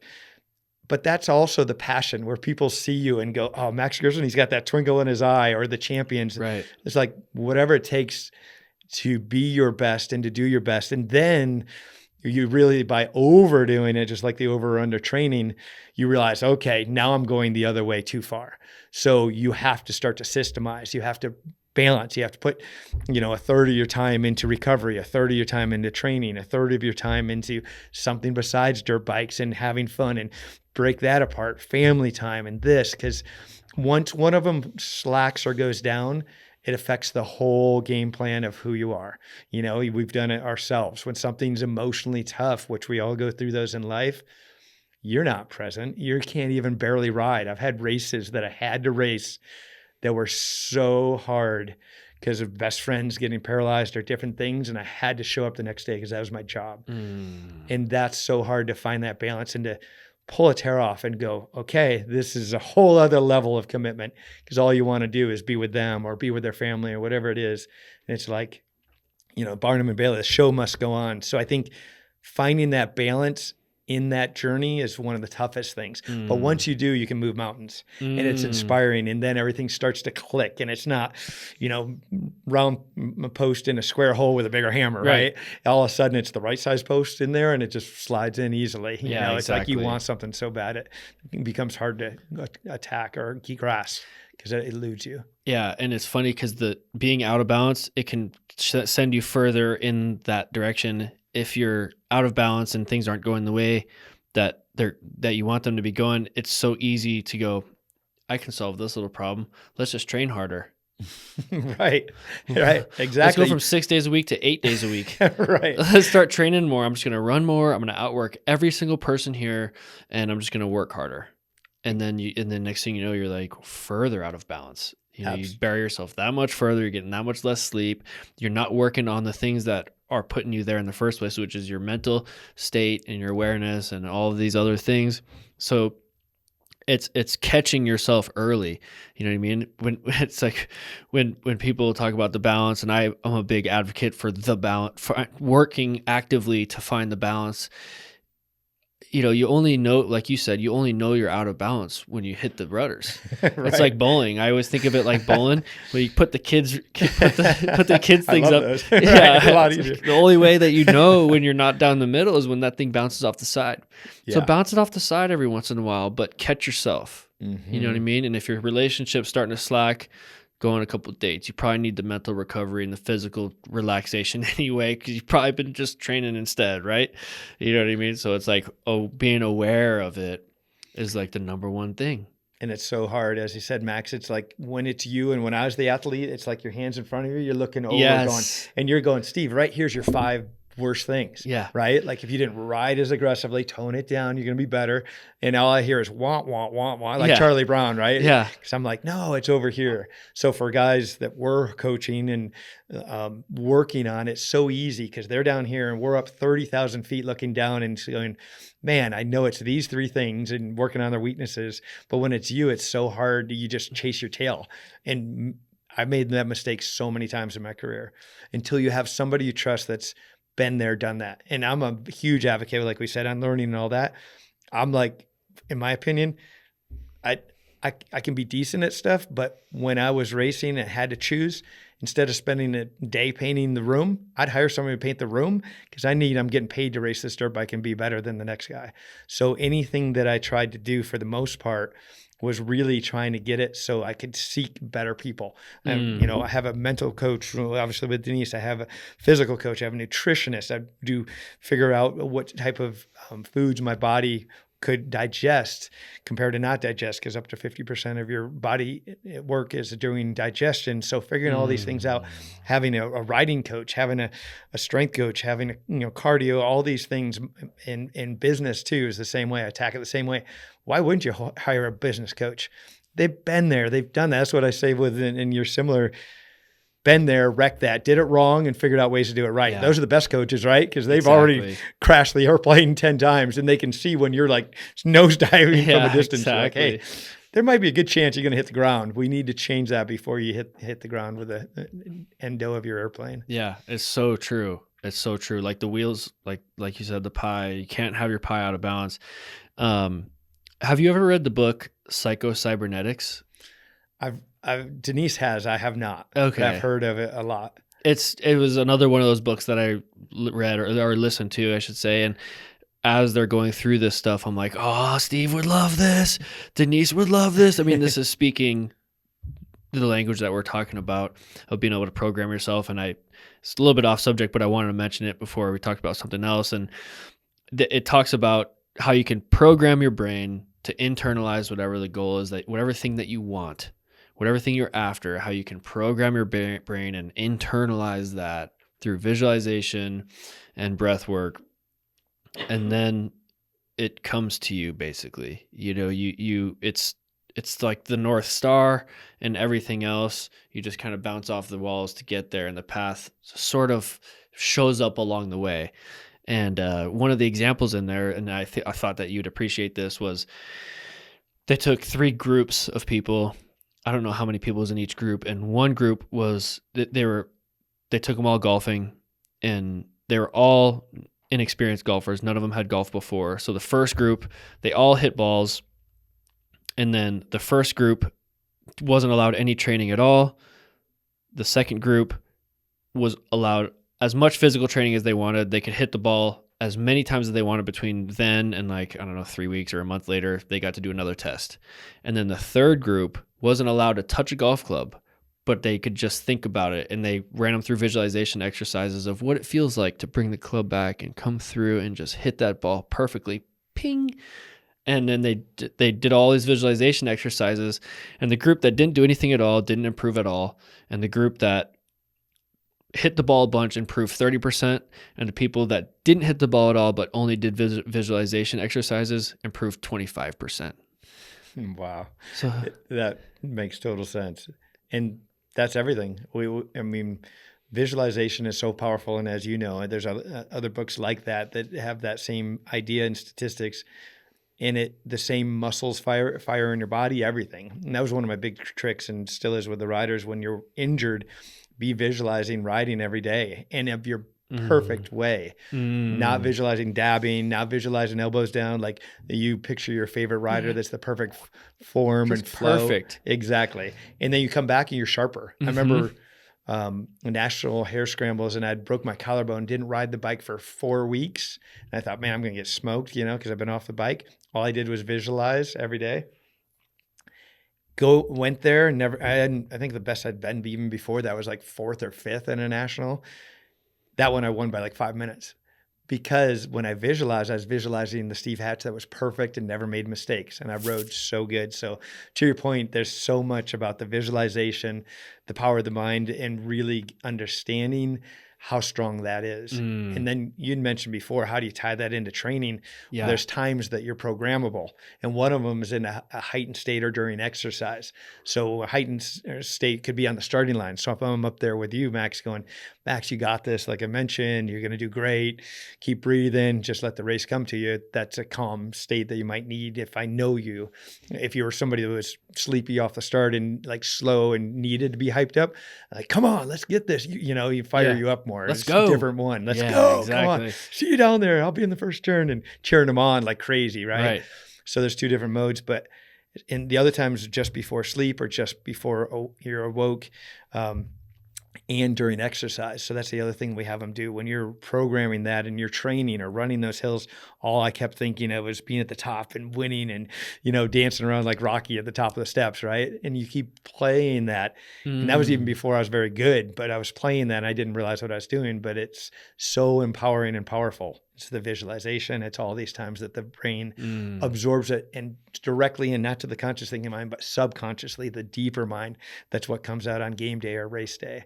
So to your point, it's visualizing, and you're probably amazing at it, or you're really good at seeing it and making it happen pretty good and work at it. I think, like you say, it takes practice. Yeah. Just like anything is, and you got to build those ruts. And you just have to start visualizing. I remember when I first started visualizing, it was kind of a foreign thing, and I didn't really know how to do it. And do I view myself in a third person, or do I view myself from the goggles, or how do I think about it? And over time, for me, I've just built an understanding over time of, doesn't matter. None of that really matters. What matters is that you sit down, you take deep breaths, and you think about whatever you want. Just start getting into it. And visualizing hot laps is a really good way to do it. Visualizing the ride. For me, it was a lot about visualizing the ride and feeling it, and you get better at it. It really is wild. At first, you visualize it, you have to build a track in your mind and think about what that's going to feel like. And then the next time you revisit that same track, it's like that much easier, and you almost can get better the next time you visualize. You can feel yourself physically improve mentally sitting on the couch in a way, you know what I mean? And I did a lot of experimenting with that this year for Endurocross, and it was incredible. Just, if nothing else, the comfort that I felt when I was in the moment. I didn't feel saturated by the moment. When everything was crashing down around me and guys were crashing and trying to get a start and all this, I wasn't thinking about the self-doubt or what could happen or anything. I was just focused, and I felt comfortable because I had already been there in my mind. I already built that rut a few times by thinking about leading laps and looking ahead. And when I'm looking ahead, I got an angry mob behind me, but am I going to be thinking about any of those guys? Nope. I'm focused on the next turn. I'm looking ahead, forward, smooth, perfect, precise, balanced. And then when you're in that scenario, you're just, okay, you're not thinking about anything. You're just taking deep breaths, looking forward, and charging ahead. And you've already been there is the big one, right? Because you visualized so strongly. Exactly. That it didn't scare you when you were there. Exactly. And the podcast you did with Destra, you mentioned that on the start and how you owned it and how you got the whole shot and led. And if you don't visualize that, it's hard to see it happen. Exactly. And that's where most people can't. And you have to work at it, like you mentioned too, where most people are like, I tried it twice and didn't really show up. No, it's consistency. If you go to the gym twice with you, we're not going to be very strong or fit or cardio. You got to do it religiously and all the time and keep working at it to become better. And it shows up. I mean, that was one of the big things for me too, was visualizing. Loved it. Most guys are more visual than they are, auditory or different things of taking in information. And I could see that track, and I could see nickname for where the GNCCs was whole shot hatch. And the reason was because I practiced so many starts for one, but I visualized so many starts. And then when I got to the start and the 10 seconds, all this chaos put me deeper in the zone. It was like all slow motion. I could just see that flag move. It looked so slow, and kicking it, and then seeing the fenders disappearing and raging into that first turn, leading and controlling the race. It was like a knowingness. It was a knowing. Yep. And when you don't have that through the doing, right? I always say, like, a good story is if we want to go, and you and I were going to take a test, a major one, in 3 months, and we went and rode our dirt bikes, didn't study at all, just had a ball. We're probably going to fail it, right? We're like, I don't even know anything about this subject. Sounds like high school. And if we go, okay, you know what? We need to pass this. And for 2 hours in the morning, we're going to work on it together. And 2 hours at night, we're going to work on it. By the time it comes there and we're going into the test, taking the test, we're high-fiving, and it's not a questioning how we're going to do. It's a knowing we're going to win or get an A on the test. Same with that discipline. And that's how, pros become pros. It's not, it looks easy. I remember a lot of times, and I'm sure you had it during your career, it's like people would come up and go, man, it must be nice to get paid for 3 hours of racing. Oh, God. And I would look at them and go, are you kidding? This is the easiest 3 hours of my week. Would you just want to show up for a quick $2,000, Steve? Exactly. Yeah. So you're like, it almost make you mad. Yeah. And you're like, no, this is the easiest part of the week. Yeah. The race should be the easy, fun part. Exactly. And they have no idea, because they're just idea. thinking that you're just great, and they have no idea what you sacrificed to get there. Exactly. It's always tough when people assume that you're going to win too. It's like, bro, it's not getting any easier out here. Right. You're just going to assume that I'm going to win. I mean, I appreciate that you believe in me that much, but I still have to go through the same steps every single time that I come to this race. And I'm not thinking about winning. I'm thinking about everything. Just, I don't know. I feel like the more that you think about winning, the more you just kind of put it on the pedestal, and it's like harder to reach, You just got to let it be and just focus on the next turn and focus on all the things that make it happen. I was wondering, one of my questions earlier, or a question that I asked Destry was, what did you have any ways that you logged your confidence through the hard work? Like, you go out and do hard training sessions and, all the training. Is there a way that you maximized your physical training by logging that into your bank of confidence and your bank of ability to win a motorcycle race? And a second part to that question is, through your journey of self-improvement and racer improvement, same thing, did you ever do any journaling or writing things down, or did you write things down a whole bunch of times in a row? Did you have any techniques like that helped you? Yeah, neat. So absolutely. I was all about reading where I was at, right? And writing it down, had notes on notes. And Denise still would pick on me when we got together and we got married and I was still racing. She's like, you got notes on get up, brush your teeth, take a shower, get ready for the race. Everything's in a sequence on purpose. It's because I didn't want to have to think. It was just systematic. So absolutely, with the training, it's always bigger, meaner, faster, stronger, right? So then you're like, okay, I used to run these hills and I had a run in New York that was called, I named it, of course, Devil's Playground, which was like out of Pikes Peak in Colorado. I was up there watching the race years ago, and I'm like, that's a cool name. And it was down my parents' hill, down this other hill, and then up this gnarliest one, Beesmer Hill in Ithaca, New York, upstate. And I'd run that 3 times, and during the heat of the day, and then back up the highway, and then back up sprinting up my parents' hill, which was gnarly. And I remember every time I did that, the same thing, doing the Rocky across the finish line at the mailbox, all those things. And I think you work and build those, and that's all that doing the homework. Like I mentioned, if we're going to study 2 hours in the morning, 2 hours a night, it becomes a knowing who shows up. You're getting better and you can track it. And the other reason you want to track it is once you go over that and overtrain, you got to see that you have a dip in your performance. So being able to mimic it and like writing programs for the riders over the years, still doing that, we have a template and a pattern where we can start to see a sequence. And I think, we both train riders and enjoy it. I kind of consider us private investigators. We got to figure out what is that athlete, what empowers them, what doesn't, how do they figure out what makes them click? How did he have that great performance? Why did he have the bad performance, right? So same with me, I got that empowerment through the doing, mostly through the training, obviously the riding, got into all different types of the riding, from trials to you name it, to different race series, raced all sorts of motocross and off-road and 6 days and GNCCs and hare scrambles and qualifiers and you name it, because I wanted to be challenged. So I think that's the part that I really got. And then to your second part of the question, absolutely track it. Because again, you can look backwards, and if you don't write it down, you're like, man, what did I do that week to have such a brilliant performance? Or what did I do to have such a bad performance?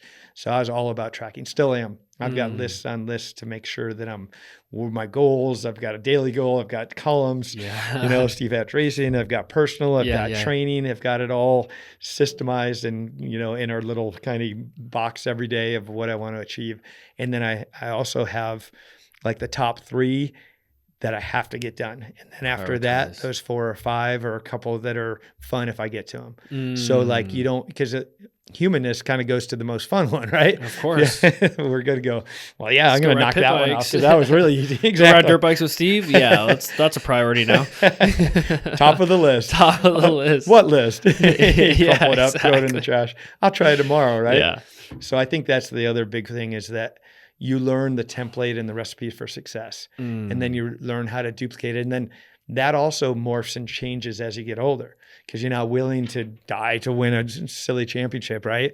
You're like, oh, there's probably a little more. There's a second part of this life that I should probably enjoy maybe after 25 or 30. Start looking into that. So then you start to, and that's the cool part about being a human and realizing there's different chapters, when we're young and 0 to 10, 10 to 20, all the way up through. It's exciting for the next chapter. And I think if you live that way, which I know you do the same, then every chapter is a fun journey. 100%. And a lot of guys now that are younger, and even like Taylor Robert and unbelievable athletes and great friends and performance guys, what I realized when I retired, because you never know when's the right time. Yeah. What you did in your past will never go away.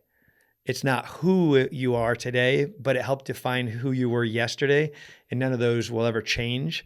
So it's like, even though you're not still doing it all the time, that morphed you into who you are today. And hopefully, if you're a seeker like we all are, you'll keep continuing to progress and be in your best self and showing up and making educated decisions and making the right decision and being who you want to be. You look down and go, and you might have done this too, but a lot of business courses I've taken, it's like they have you write your obituary. And it's like, wow, that's a tough one. Who was Steve Hatch?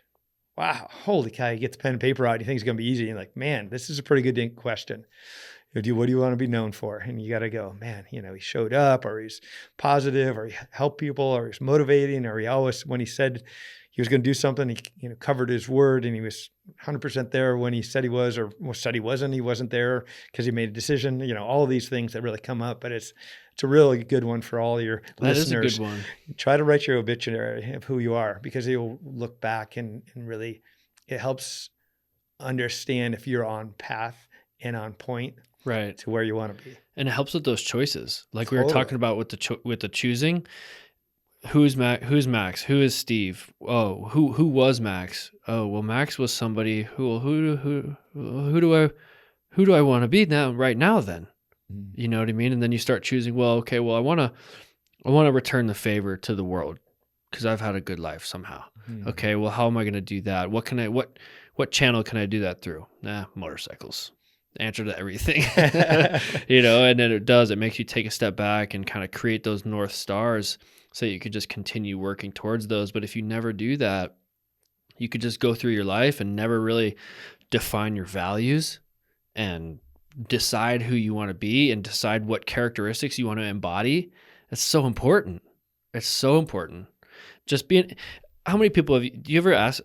I'm kind of a crazy man, so I've asked people like, what are your top 5 values? Like, tell me what you stand for. You know what I mean? And a lot of people are like, never mind.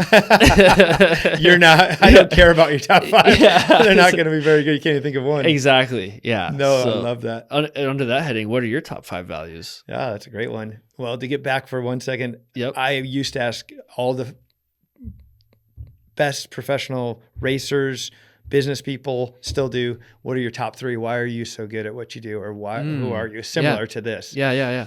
So I think my top 5 is definitely number 1 is do what you say, be who you are, and make sure if you say you're going to do something, you do it. So showing up and being true to yourself is another one.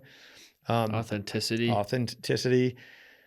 being really real and understanding that we're all here on this journey and we're in different chapters and different stages. And probably the other ones, a couple more would be, we all think it's about the dirt bike. And like you said, it's finding something greater than yourself to give back in this journey. And for mine, it's definitely helping people become, in this case, it looks like dirt bike riding, but on a deeper level, Denise and I are always about how can we help people get out the best they can in themselves in life, really. Mm-hmm. It pertains to racing, but we use this little motorcycle over here because we have a name there. As a vessel to them to listen, but it's all the same as life. And then lastly, surrounding yourself with people that you enjoy, that you love, that are great people. You're not going to be one of the greats if you hang out with people that drag you down or don't want to see your success. So really choose your friends wisely and be a good friend too, vice versa. That's so important. They say you're the average of the 5 people you hang out with the most, or whatever whatever rendition of that saying that you've heard. And it's so true. So true. You hang out with Steve Hatch every day, you're going to be smiling and laughing, and you're going to be just on one all the time because you're just going to be, you and Denise both are elevators. You bring people, you elevate the people around you, bring out the best in the people around you. You know what I mean? I've always felt that way. What was I going to say about list taking? I've heard that a lot of great people, most great people, anybody that's been great at any capacity, architecture, motorcycle racing, business, success, life, relationships, whatever, most of them are good visionaries. They can see something before they do it. Like take a bridge, for example. You have to see that bridge and think of what that's like before you build it. That's so respectable. And you think of your own life, you think about like, my foundation and my framework and this, and and then racing, you think about that success, you think about what it feels like, you think about what it's going to look like before it happens. And then you're that much more comfortable. So they have an ability to think the thing they want to bring it to before it comes into a real physical thing. Everything that's physical, that's real in this world was thought before it was done. Every single thing, every championship that Caleb Russell won, he had already visualized that thing through and knew what that was going to feel like. Every bridge that was built was thought of before it was built. So start thinking about the shit that you want and start pushing the things that don't matter aside. So I just wanted to say that. And you're a good example. You say you have lists with, different columns, and I if you don't mind, I wouldn't mind understanding how you do that in detail. Like what do you start with? Like, is it a blank page and then you do columns with your different Steve Hatch Racing, Power of the Mind, personal goals, this, like what does it actually realistically look like to you? Yeah, that's a great question. So I have a couple lists. One's obviously in my phone on my calendar. So that's the real one. And I color coordinate that to, Steve Hatch Racing and different colors for that. Purple's my vacation time with the family. So that one's fun to see. Blue's more like tasks. Orange is more races and different races I'll go to. So I have that kind of systemized that way to look at it and know what's coming in real life and real things that got to get done. And then I obviously have, like every human, normal things that have to get done. But I also systemize those pretty much the day before, the night before. And why I do that is some have to be pulled forward from the day before if I didn't get to them or something changed or you have to follow up on it or all that stuff. But I do. I have a personal, and that's all the way from And I put some simple stuff on there to get the ball rolling. I won't lie. So that's a good way to get your list going and feel like you're going the right direction. Like I have coffee as number one on my list of personal. So I get up and have a cup of coffee, which is kind of fun, obviously. Check the list. Yep. I'm all about checking the box. I even put a line through it. Check and lines because I can't wait to get that done, right? So I draw the little boxes for each thing of the day. Pretty barbaric, simplistic, cartoon-like. I love it. And then so I have the personal, I have the Steve Hatch Racing, I have the power of the mind, I have family. And then from there, I kind of do the top 3, like I said. And really has to move the dial, and it has to be of choice, because there's a lot of things sometimes I want to put on there, but it's not the right timing. And it might be a new project or podcast or something like you're saying. It's like a big jump, like you're either in or you're out. You can't do it half-assed. So that's a great idea, but I've got to put it in the parking lot. And that just means I didn't lose that idea or that great idea, and I want to do it sometime in my life, but now is not the perfect time. So that's a really big one. One of my business coaches taught me that, because they're like, yeah, we want to do it all, but does that really make sense for moving the dial forward of what you want to be focused at? It's just like you dilute yourself, you're not going to be the best at anything, right? So I think that's the big one that I really struggled as a young guy. And a lot of it's just you don't know what you don't know, but really choosing better. And I know it's a topic of the day, but I think that's such a big one that is empowering. And then same with my list. It's a choice to know, well, and I think just like racing, the faster you get, the farther ahead you better be looking, or it's going to feel too fast. So I'm always looking out, not only today, but next week, next month, next year, 5, 10, 20, 30 years down the road. So then I'm always have a plan and a template and a system. How am I going to get there? Because you can't say, I want to have $1 million tomorrow and not do anything about it, right?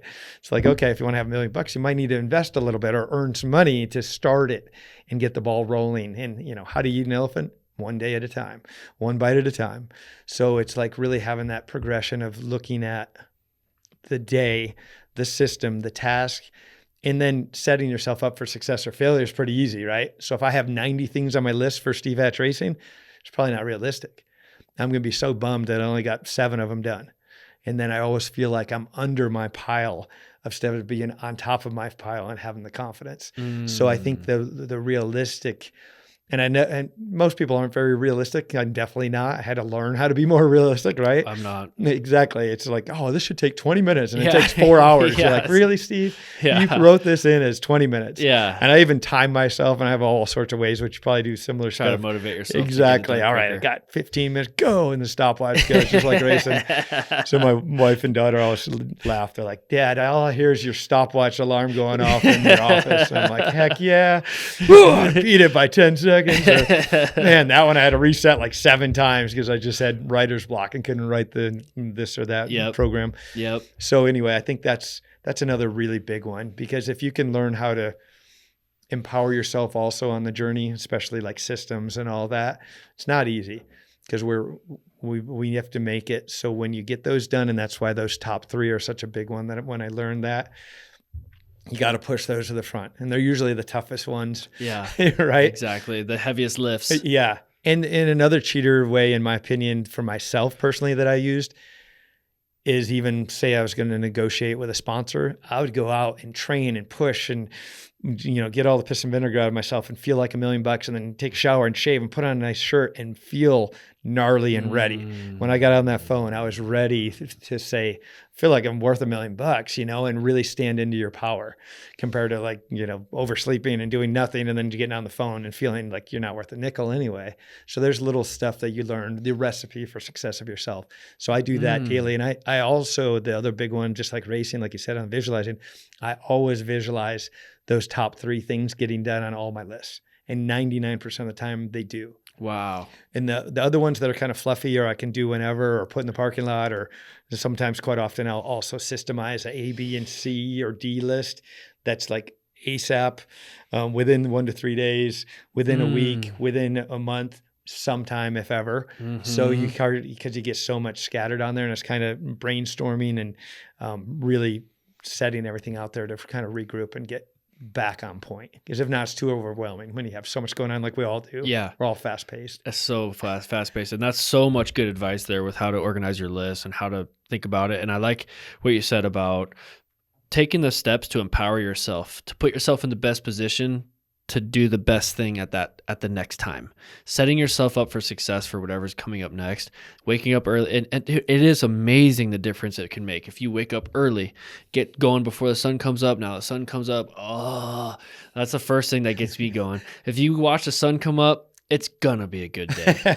Am I right? Oh, heck yeah. Because if I can make myself get up in the dark when it's cold and put a hoodie on and go for a jog as the sun comes up, if I can force myself to do that, even though I didn't really want to do it when I was in bed, I'm already so much further ahead. Okay, so I can make myself do things that I don't even want to do for the better in the future.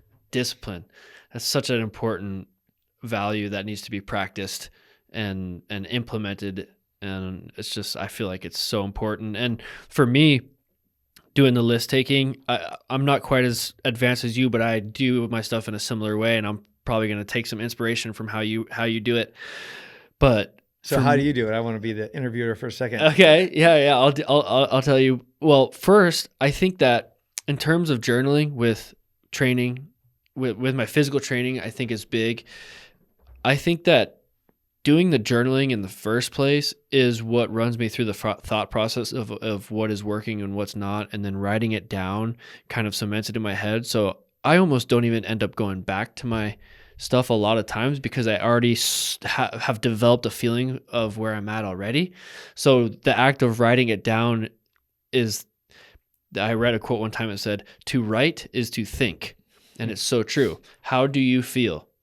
Oh, well, now I have to think about how I feel. Well, I mean, I guess I feel okay, a little tired, maybe a little bit sad today for whatever reason, or maybe I was really happy today. What did I do? Well, I made sure that I got my run in, so that was good. I saw the sun come up. I got physical activity. So all of a sudden it happens quick. Within a week, you could dial in your program to see what works for you and what not, just through the actual writing of it down without ever needing to reference back to it, even though I still do sometimes. That's interesting. I do the same. I write, and 90% of my notes I never look at again. So that's crazy, isn't it? And then you read it and you're kind of over it. Like you already know it. It instills you. Exactly. You see it. So that's huge. It's so true. Cool. And for my list taking, it's gotten more intricate as I have gotten older and I have more irons and more fires. It's like I'm trying to push all the shells up the beach at the same rate so that none of them get swept out to sea. You know what I mean? Or I'm trying to rotate all the irons of the fire evenly so that everything continues to do what I want it to do. And it's hard to do, but yeah, I'll do the same thing. I do a max off-road column, and then like calls that I need to make, or sales calls that I need to make, or whatever. If I prioritize those a lot of times, like communications that I have to do, because those a lot of times are like time sensitive. I'm trying to get ready for the endurocross season. I need to call this person, see if there's budget, whatever the case is. So I break things up into max off-road, personal goals, and other tasks that I need to do. And, laundry, clean the house, whatever it is. So, and then I take all of those, my master list of everything. I start with a master list on one page, kind of everything that I want to do. And then I sort of disperse that out throughout the week. So I make like a week long, Monday, Tuesday, Wednesday. I go through one page Monday, one page Tuesday, one page Wednesday. And I just start making lists of everything that I want to get done. And then I'll take those master lists within that day, and I'll put that into one in order thing. Start with this. What's the first thing we're doing in the morning? The second thing, and then I'll like have a time block, like office session, and then I'm going to be doing this, and this during the office session, and try to get all that done. And those usually go a little bit longer than what they should. And then out at noon, and then go for this or that. So I try to organize it that way. Love it. I just learned a bunch. I'm always learning, so I love that philosophy of it's similar, right? It's the systems and setting it up and being proactive instead of reactive. Exactly. You're controlling and running your life the way you want to see it happen. Yeah. And so many people don't choose to do that. They reactively, it's a garage sale all day long, right? From bad decision to bad decision to not being disciplined to not trust in yourself. And I think that's the big one too. Yeah. When you start to trust yourself of, hey, I got to get in this ice bath and I'm going to do it. Holy cow, you can move mountains because you start to, like you said, nobody's coming to save you. Nobody. So you got to figure it out. And I think that's such a cool thing. Yeah. And if you can force yourself to do something that's difficult to do, you almost get a sense of saving yourself. And you're like, oh, if I could save myself through this, then I can save myself through I can get these emails done or whatever it is. Those are the toughest ones. Sorting through emails. Exactly. Mine's emails, phone calls, and a lot of that stuff. You just, funny that we're talking on this. I would tell myself when I was younger, all right, I'm counting to 3. And at 3, you're calling this guy or whatever. If it's something I didn't really want to do, all right, deep breaths, see it going well, adapt as you need to talk, and 1, 2, 3, bam, and make the call. And then you're in it, right? Yeah, showtime. Exactly. It's just like a race, right? You can't go, oh, by the way, I got a broken finger and can you guys wait? I had the flu. Can we put this off for like a month or something? No, it goes on, right? Whether you're ready or not. And I think that's the coolest thing about the ability for, all people in the world, but the ones that really are high achievers, they just figure a way on the adaptability, and they really have the system down on how to progress. Sometimes we regress, but sooner or later our graph keeps going, right? And it's like you just find that trajectory. It's not straight up, it's not straight down. And how do you get there? It's through that same perseverance, steadfastness, and showing up for yourself. Yeah, discipline. Do you find meditation helps you a lot? It's huge. Denise is amazing at it. She does usually 22 minutes every night and morning. Really? I try to do some. And some mornings I can do it. I'm not as great as I should be. I should do it a lot more. But I find when I do it, which is quite a lot, especially if I got too much going on, I realize I'm on the rev limiter and I think I'm calm, but nobody else sees that, right? Yeah. When you're starting to hit overwhelm. Right. They call it exciterated. They're like, oh my God, Dad's exciterated. He's wide open. I'm just like running around. Yeah. And I'm like, okay, tone it down. I'm getting everything done today. Exactly. Then some. Whose other projects can I take? Bring it. Anybody want to go for a run? Who wants to rebuild the car and mow the lawn? And let's do all this other stuff. So I think that's the biggest thing. When the old saying, which I love on meditation, is like, if you don't have 10 minutes to meditate, you need to do it for 20 minutes. If you don't have 20 minutes, you need to do it for 30. So the point is that the more stressed you get and the more you think you don't have the time, you need to make it because you're probably over revving. So that calm and breathing, and it really eases it so you can think clearly and be present is what I find.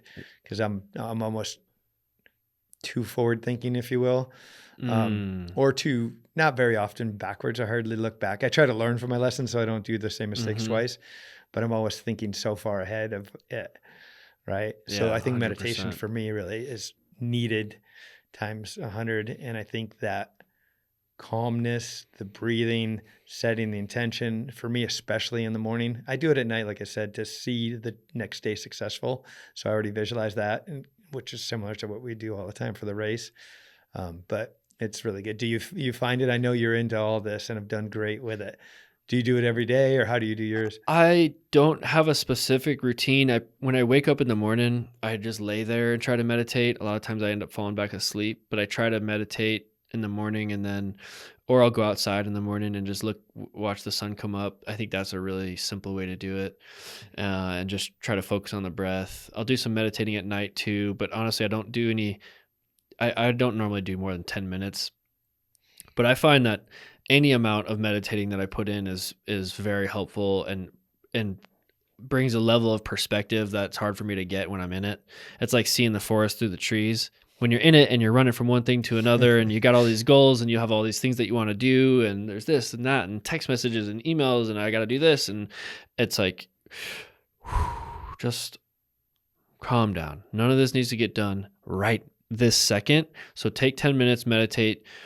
It's like I visualize it like I'm levitating up above the landscape, the landscape being my life, and I can sort of look down on myself and say, okay, where are we at? What's going right? What's good? And it's just a way to get some perspective, I think. And the more that you do it over time, the more perspective you get, and then the more better choices that you can make in your life. That's how I feel about it. Yeah, that's great. And that's about where I'm at too on it. It's hard. And, again, the good news is just do it is the hardest thing, and just make it happen. The next level's up, which I'm completely a beginner at, but as you get better, it's more on quieting the mind and becoming your thoughts and your feelings, and where you're at is, I don't want to say blank, but it's more you're just still and you don't have all the things going on to a certain degree. There's different ways and different things. So some is the thinking and calming, and those all work. But Denise says, and she's gnarly at it and studies it all the time, but to take that, like you said, when you're in the trees running, the last thing you want to do is stop, because you feel like you got to do these 9,000 things, right? Our humanness. So to stop and to quiet it, and then to put in perspective is what I do. But the next level too is nothing. Can you sit there for 2 minutes and not think about anything? Can't think of anything. Like I can go about 10, 20 seconds. Denise now can go, she says it's harder or easier different days, obviously, but 22 minutes. And a lot of times it'll be such a calming and an enlightenment without sleeping, which I fall asleep a lot too. It's like it's that calming of almost like us in the flow of riding the dirt bike. Yes. And no time or space. It's just so effortless. You Quiet. don't even know where you are. Yeah. Somebody could ask you during your flow state, you wouldn't know. Are you racing in New York? Are you in Arizona? Are you in California? Doesn't Are you in matter. Italy? Yeah. I have no idea. What gear are you in? I love that question. Yeah. What gear are you in when you hit the triple? You're like, whatever it takes. I don't know. It gear? Could be third, fourth, fifth, Yeah. right? Or the laps. I remember that they would ask me like, hey, come in on the third lap. I'm like, you got to pull me in for the pits on the third lap, because I don't know if it's the first lap or the 19th It's lap. hard to remember laps. I can't remember, but that's great, because that shows that you're into the zone and into the flow. So same with meditation. It's like that's what you're really working towards, is getting to that spot where you can kind of turn it on and off, which is part of it, in my opinion. I mean, it could be difficult, and for high revers like us, people that operate at a high frequency, adrenaline junkies. Yeah, it's hard, or flow state junkies. Right. You know what I mean? Yeah. It's hard to just get in that state with nothing. Just like nothing. You can't think about anything, or not that you can't, but the goal is to just let go, just release, and not think about anything, and not need that stimulation to be able to be in a good place. That's what's most challenging about it, I feel like. Absolutely. Not easy to get to that state. No. Especially for busy minds. And that's why we need it more than anybody. Yeah, exactly. Because some people are pretty mellow and same key. We're such, driven people. But the most successful people, 90% of them, as you've probably read and know, meditate. Yeah. And it calms them and brings them into perspective. And I think it really just gets clarity. And like we mentioned the whole podcast, balance. And it allows you to figure that out, because when we lack that, it's because we're running around crazy and we think more is better 100%. and less is more. I've definitely been there, and it's really hard not to fall back into that trap constantly, but because it gets you to success. So that's why it's so hard. And that's exactly. Like, everybody says, oh, it's silly that most professional athletes overtrain. It's not, because when you start riding a dirt bike, a simple one is like, this is really fun. And then you're like, hey, this is pretty physical. So you start training a little, your results get better. Train a little more, they get better. And then a little more, they get better. You go through the ranks, and there's to a point going up the mountain that you're getting better. So you train harder, you're getting longer, better, until that peak of the optimal performance, where you're exactly the perfect amount. Not undertrained, 10%, not overtrained. But you keep trying to aim and go more, because that's what got you to there. But you don't realize that now you got to work on recovery. Now you got to work on these other things that you totally. So that's why it's, in my opinion, it's from a distance, it's hard to understand why somebody would overtrain. But when you think of it like that, that's why we got so good. It's true. It's almost like it's a built-in part of the process to become who you are.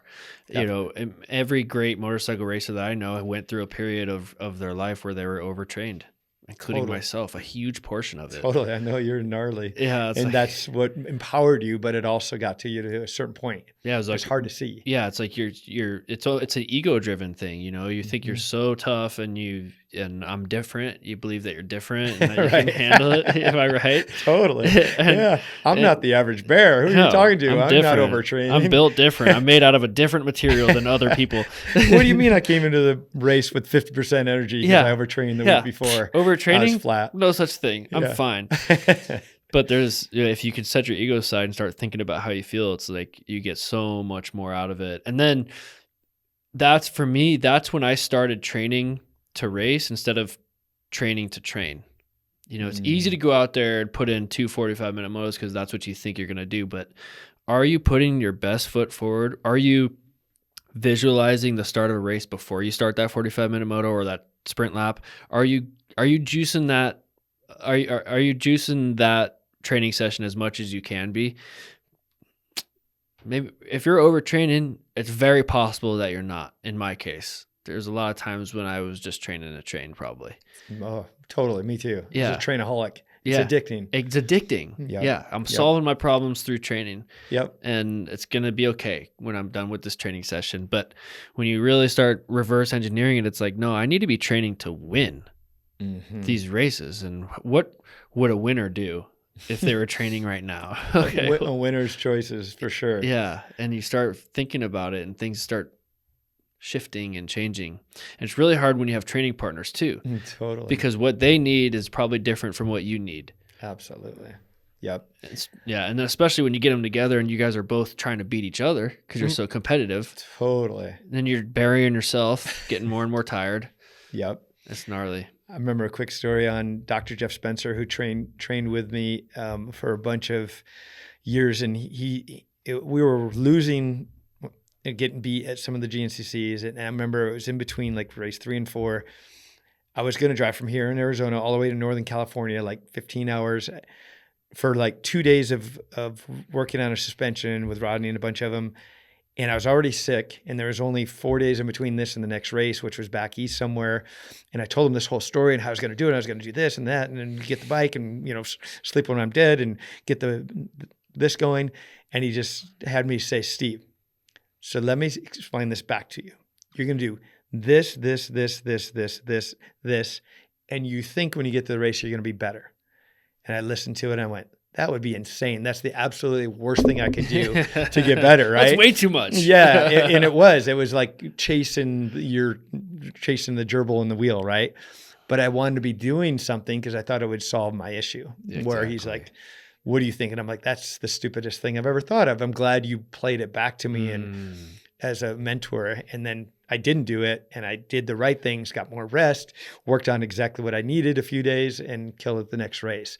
So like to your point, it's like really figuring out how to set that up and to not do the wrong thing because you think training is going to solve it or something else is going to solve it. Yeah, 100%. And you could point at any external factor and think it's going to solve it.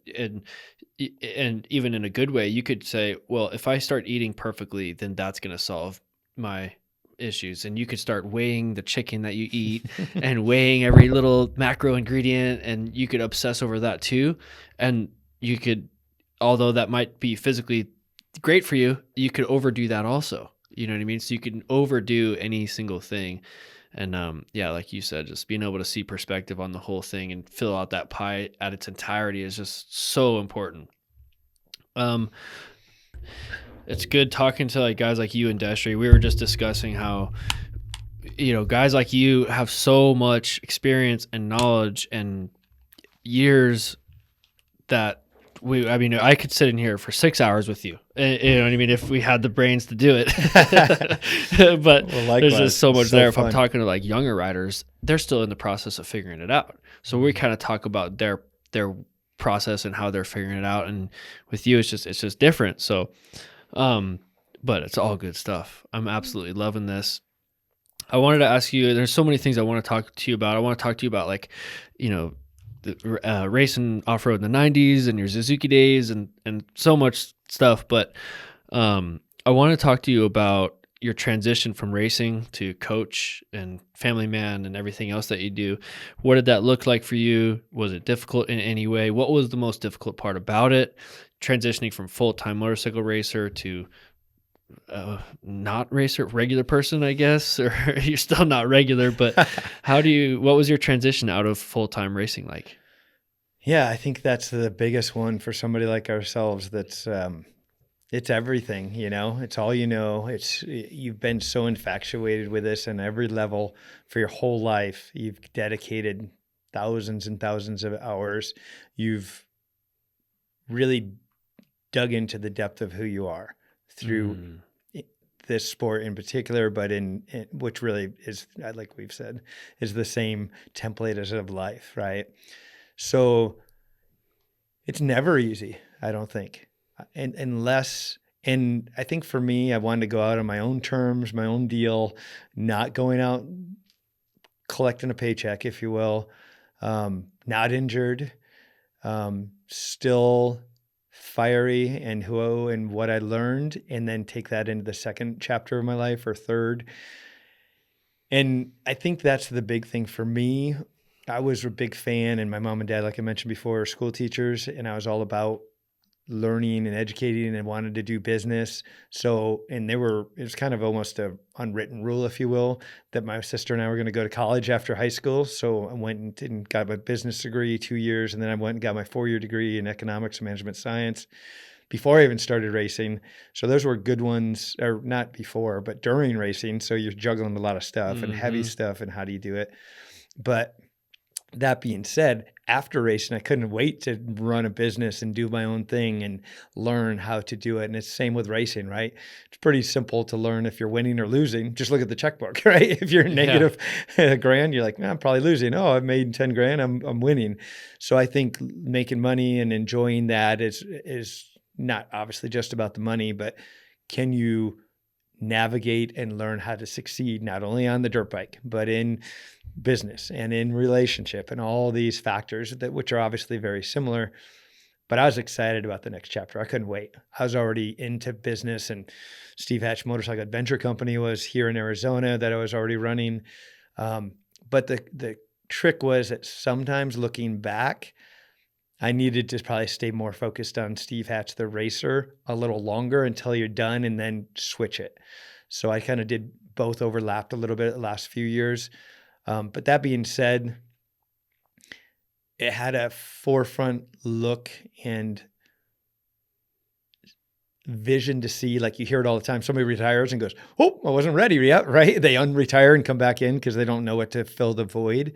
So for me to already be doing some of the business stuff behind the scenes and clinics and training and stuff while I was still racing the last 4 or 5 years was really good, because I saw what the next chapter was going to look like. And I wanted to be excited because I've been blessed to do what we love, and so infatuated with something that I felt, like you said, I really felt like even though I worked harder than I probably ever would for somebody else in companies or in business, I loved what I did. So I never really worked a day of my life, because every day of the journey was fun. So that going forward was like, I'm so excited about this next chapter, so excited to be able to be present more for my family, my wife, my kids, everything.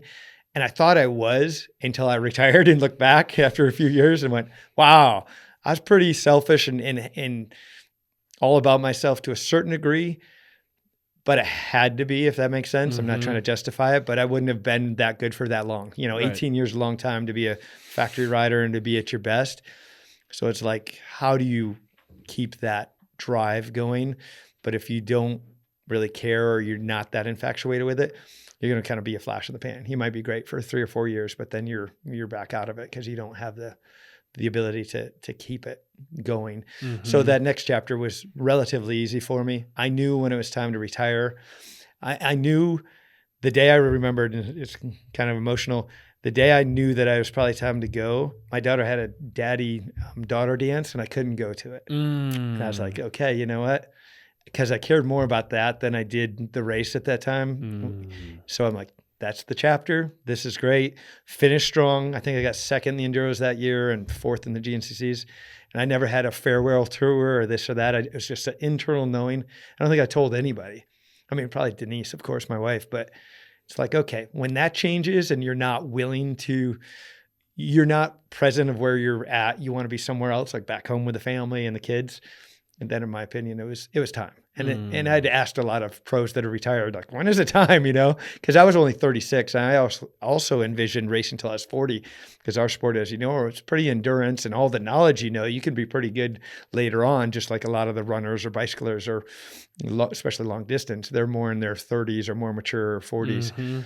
So I kind of cut it short, but I was so excited about that next chapter and being with family and then business. So I'm still excited. I did it the perfect time. Yeah. No regrets. Yeah. Good. And I think no regrets is good, because I ran it hard right to the end. Yeah, exactly. And I didn't sit back and go, okay, I'll milk it for another couple of years and suck. And everybody's like, oh, that guy used to be good, and ride it out where they kicked me out of the sport. You know what I mean? Yeah. You can see some that just can't get off and when the horse is dead, you got to get off, like, don't keep dragging it around. It's 100%. time to move. Yeah. It's funny. People ask me, like, what's your thoughts on retirement when you're going to retire from racing? And I'm like, honestly, I don't really know. I don't really have like a certain number that I'm thinking about, but I think that I'll just know when I want to. You know what I mean? And it's good to hear that you basically had that moment thinking about Sammy. Probably was. I want to go do the daddy-daughter dance with Sammy, and here I am racing this dirt bike, and it's muddy, and I just don't even want to be here. But all right, let's focus. You know, and it's hard to put those things that you care about aside. Yeah, totally. And that's the sacrifice you have to make in everything, right? Life's all about choices, and that sacrifice was kind of one of the final straws that I knew. And same with you. You'll know exactly. And especially if you're aware and you trust yourself, and you don't really know. And I think some people, it's fine. They've raced till they're 40, 45 or whatever. There's no number. Yeah. But I think if you're really present and really honor yourself, you'll figure it out. And then you won't have any regrets. I still get fired up at the races and getting to see you guys and but I'm quite attached, just like you are, because I vicariously get to be around those racers and to help them a little bit on the coaching and mindset and see their success. So you live a little bit vicariously through them, and how fun it was to feel it yourself winning your first national, and then to see them winning their first national, and that excitement. It's not the same. They're doing 98% of it, but that 2% you help, you're like, cool, I know where they came from or what helped them get there. Yeah. And then do you have a fondest memory of your racing career? Man, there's a lot of them, honestly. Or a few. But yeah, probably the top two.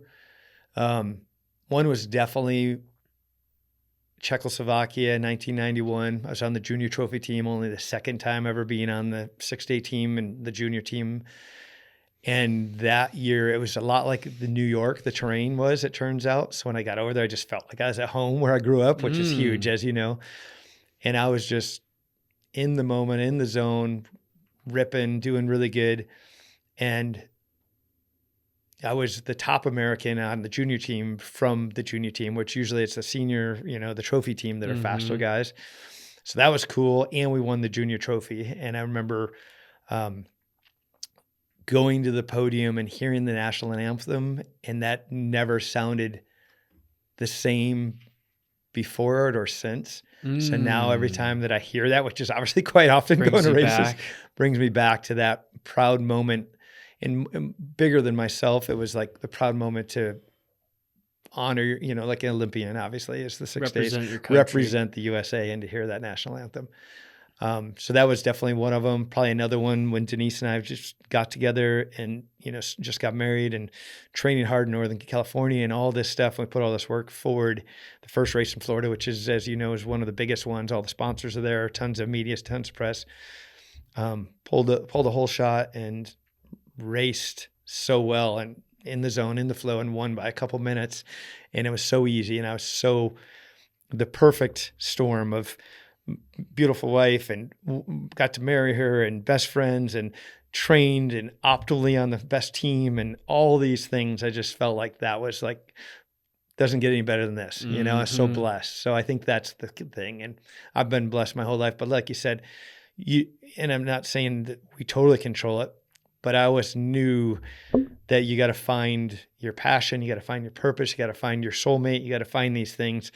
And when you find it, you'll know. And I've been very blessed. But I think the whole point we're talking on this podcast is such the visualization and seeing that and knowing that. And, a lot of people will say, when we'll ask them, like Denise and I, well, what's your goals or your vision? Oh, I don't know.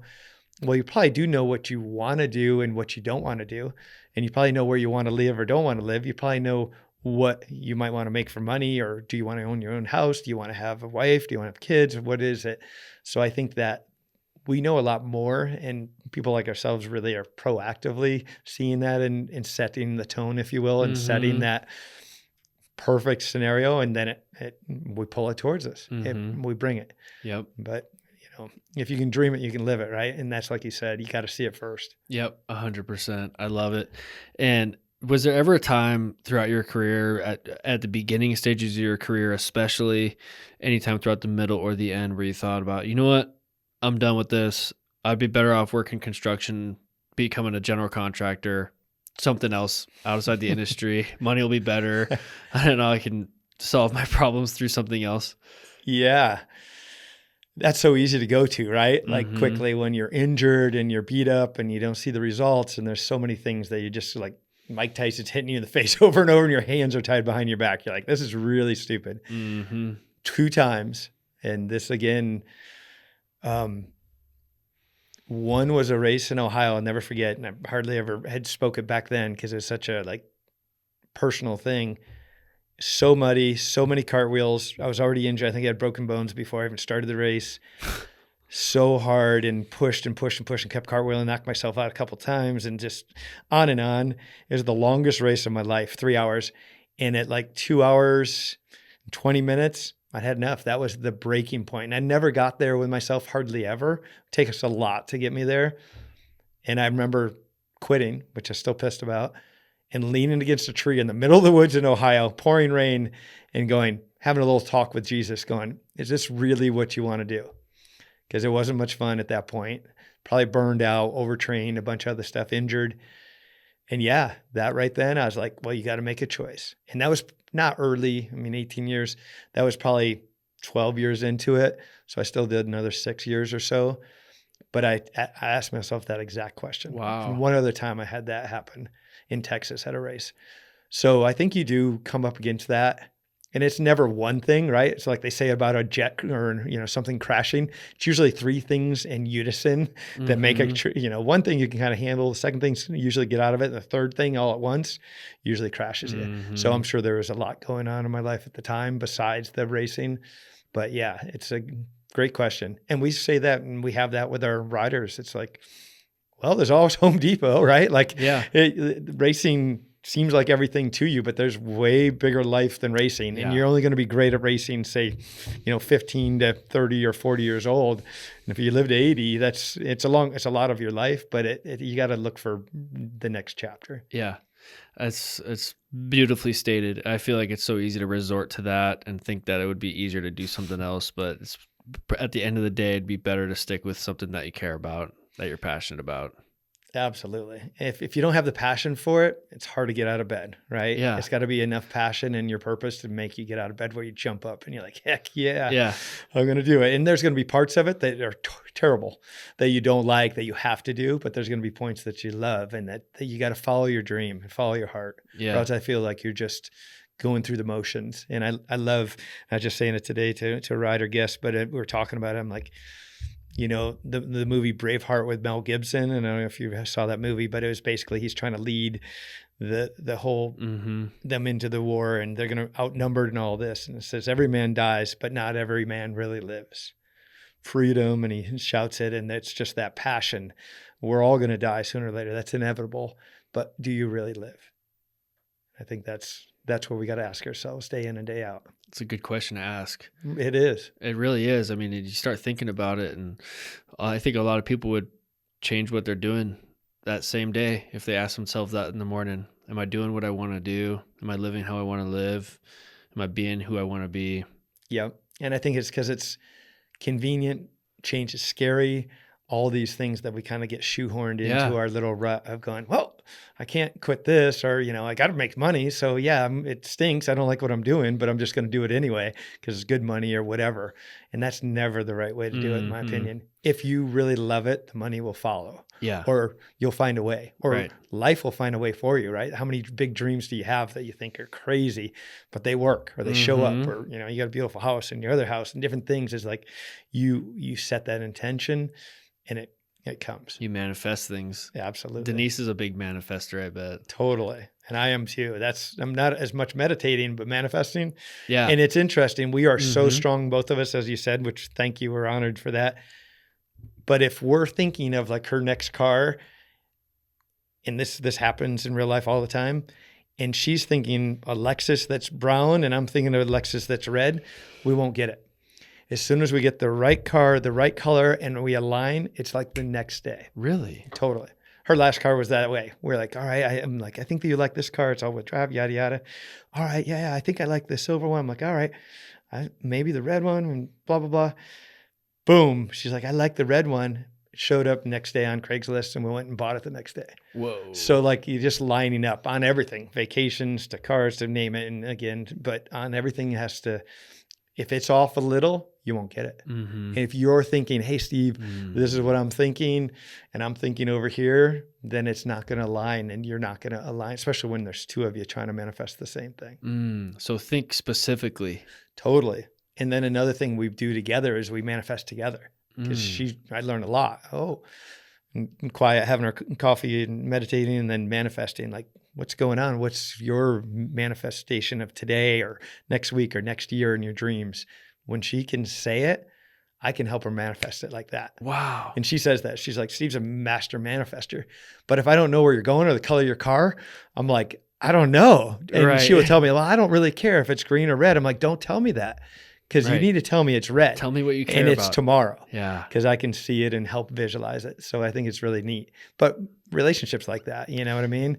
If you're on different wavelengths, it's like, why do we keep missing? You know, I thought we were going to be here at 6 and you're here at 8. And it's easy to get on the wrong page. You know, it takes a lot to stay on the same page. That's where investing in that relationship, the same way you have to invest in your racing career or your business or whatever thing that you want to succeed in life, it takes, the grass grows where you water it, and you have to invest in that relationship and create that bond. And if you're not doing that, then you're just missing with everything at that point. And it's hard to do, especially when you're racing and you have all these goals that you want to chase, but you have to invest in it.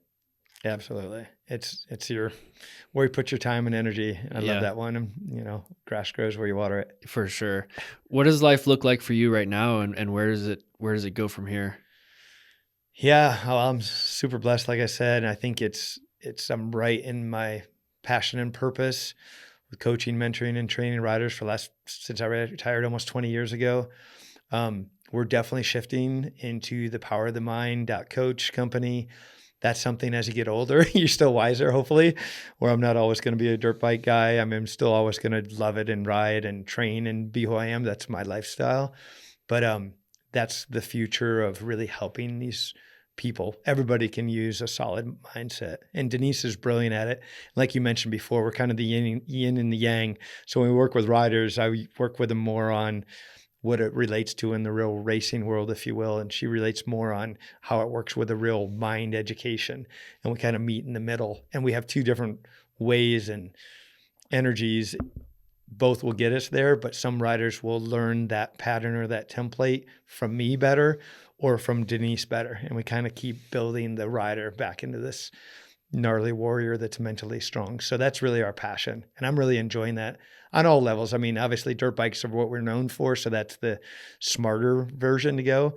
But we'd love to, and Denise has been building an app and working on all sorts of cool stuff coming up. So that's the bigger stuff down the road. And we're excited about that. And that's kind of a different chapter for me too, because I'm still learning. I don't know. I know as an athlete what it looks like and feels like to be confident or not confident, but really to know deeper. And I'm learning all the time. And she really has the wisdom. We'll keep it that way. We've kind of kept that way in different things we've done. She's more the educator on it and tells how the mind really works. And I'm more the real world guy that tells the stories. And between the two of us, it's super fun. And we work really good together and really trust each other to help get us both to the top of the mountain with who we're trying to change and help empower their life. And like I said, coming at it two different ways is actually really neat. At first, it seems almost, it could be confusing, but it's really not. Right. Because some people pick up the same lesson better from me or Right. better from her, because Yeah. it's just a different way of looking at it or different education on it. That's funny. The opposites probably attract. The calm people probably really like you. Right, totally. It's because of the energy that you bring. And then the people that are high energy like me might be like, I really like the calmness of Denise and how she like kind of just explains things and is calm about things or whatever it is. You know what I mean? It's like the opposite thing. You're point blank right on. And she does. And a lot of people even say that. She's like, her voice is actually so soothing and calm that it's, or I'm the other way. If you want soothing, you better listen to Denise. Wrong guy. Wrong guy. Wrong person for the job. Do you still train? Are you still staying fit? I mean, you look good. You look the exact same when you came into my parents' kitchen when I was 12. What's your secret? Oh man. Yeah, we still not as hard as I used to for sure. Right. But it's part of the lifestyle. I love it. It makes me feel like I'm alive and can conquer anything still. So it's still a big part of the program. I still lift weights and go to the gym and train and do the hiking and some running and riding, all of it, mountain biking, you name it. So I'm in it. And I think it makes me a better person, obviously, and it makes me a better coach. It makes me feel like I have energy. It's really a huge part of my life. And I love it, of course. So I still do a lot. Now there's obviously other things that I'm working on too, of course, and I don't have the same drive because like, what's the goal, right? When you're racing, it's pretty simple. It's because I want to win on Sunday. This is like, okay, why would you do it? But I've mixed and matched it. I've even had trainers train our whole family, or Denise and I, and we're both very educated in it by now, but mixing and matching it up, just like racing. If you just do the same series for 20 years, you're going to get burnout and bored. Same with this, mix and matching. So I still find new things to do, new sports, new things that keep me fit and challenged. Mm-hmm. I think you kind of get bored if you're good at it, you know? So I'm like, 100%. I've never tried this and I stink. How do you get better? Have you got on the pickleball court yet? So I heard you and Destry talking about it. I used to play tennis in high school and in college. So I know you did too. Yeah. So no, I haven't, but I've heard about it a long time. And we've been coaching and working with riders in a boot camp in Florida the last 3 years for 3 weeks. They literally have pickleball courts and tennis courts at this condo we stay at on the ocean. We've played tennis there, but I haven't done the pickleball yet, but I want to, and I see Destry's got a court, so I think we need to do it. I think you haven't either. Am I mistaken, or have you? I've played a couple times. Well, a couple times. Since then, yeah. Nice. Ryder was in town staying with me for a while, and he's got nothing to do except for think about dirt bikes, train, ride, and play. Yep. So they're like, hey, he's like, you want to go play pickleball? It's like 4:00. I'm like, yeah, I do. Let's go. You know what I mean? You can't say no to playing. I gotta play. Totally. So I played a few times and it's a lot of fun. Okay. Well, that's the next thing on my list. I've played racquetball, I've played squash and tennis and all of them. And so I think pickleball makes a lot of sense. Let's go play. Well, we can maybe hit the courts on the way to Anthem, or to an Anthem on the way to the airport if you want. We might be able to get a little bit. Oh man, as a show it begins, right? Yeah, exactly. A new obsession. Yay! Right, another new obsession. Yeah. Steve's gonna be watching pickleball videos all the way to New York. I'd be watching them on the way to the court right now to see if I could hit it better. Exactly. Well, Steve, there's so many other things I want to talk to you about. I want to talk to you about like technique and other stuff, but I mean, we could go on forever. So why don't you tell everybody where they can find you, Power of the Mind and Steve Hatch Racing and all that, and socials. Awesome. Well, I've had so much fun, Max. You're awesome and been really cool to watch your career, and you're such an inspiring guy too, and always smiling and always funny and a great guy. So I'm really honored to get to see you grow up and be the man you've turned into. So if they want to come and see me, stevehatchracing.com, and then the powerofthemind.coach, not .com. We're trying to buy that, but it's pretty expensive, .coach. So those two, and then, just charge life, man. Do be the best you can, and really onward and upward and ferociously forward is the name of the game. Oh, I love it. Thank you for being you and being so inspiring and positive and just being the person that you are. You are the man. I appreciate you changing your flight and being here, dude. I'm super stoked. We'll have to do it again sometime. Thank you. I'd love to do it again. Thanks so much, Max. 100%. Awesome. Cheers, Steve. Thanks, bro. Thank you, guys. Awesome. My man. Heck yeah. That was good.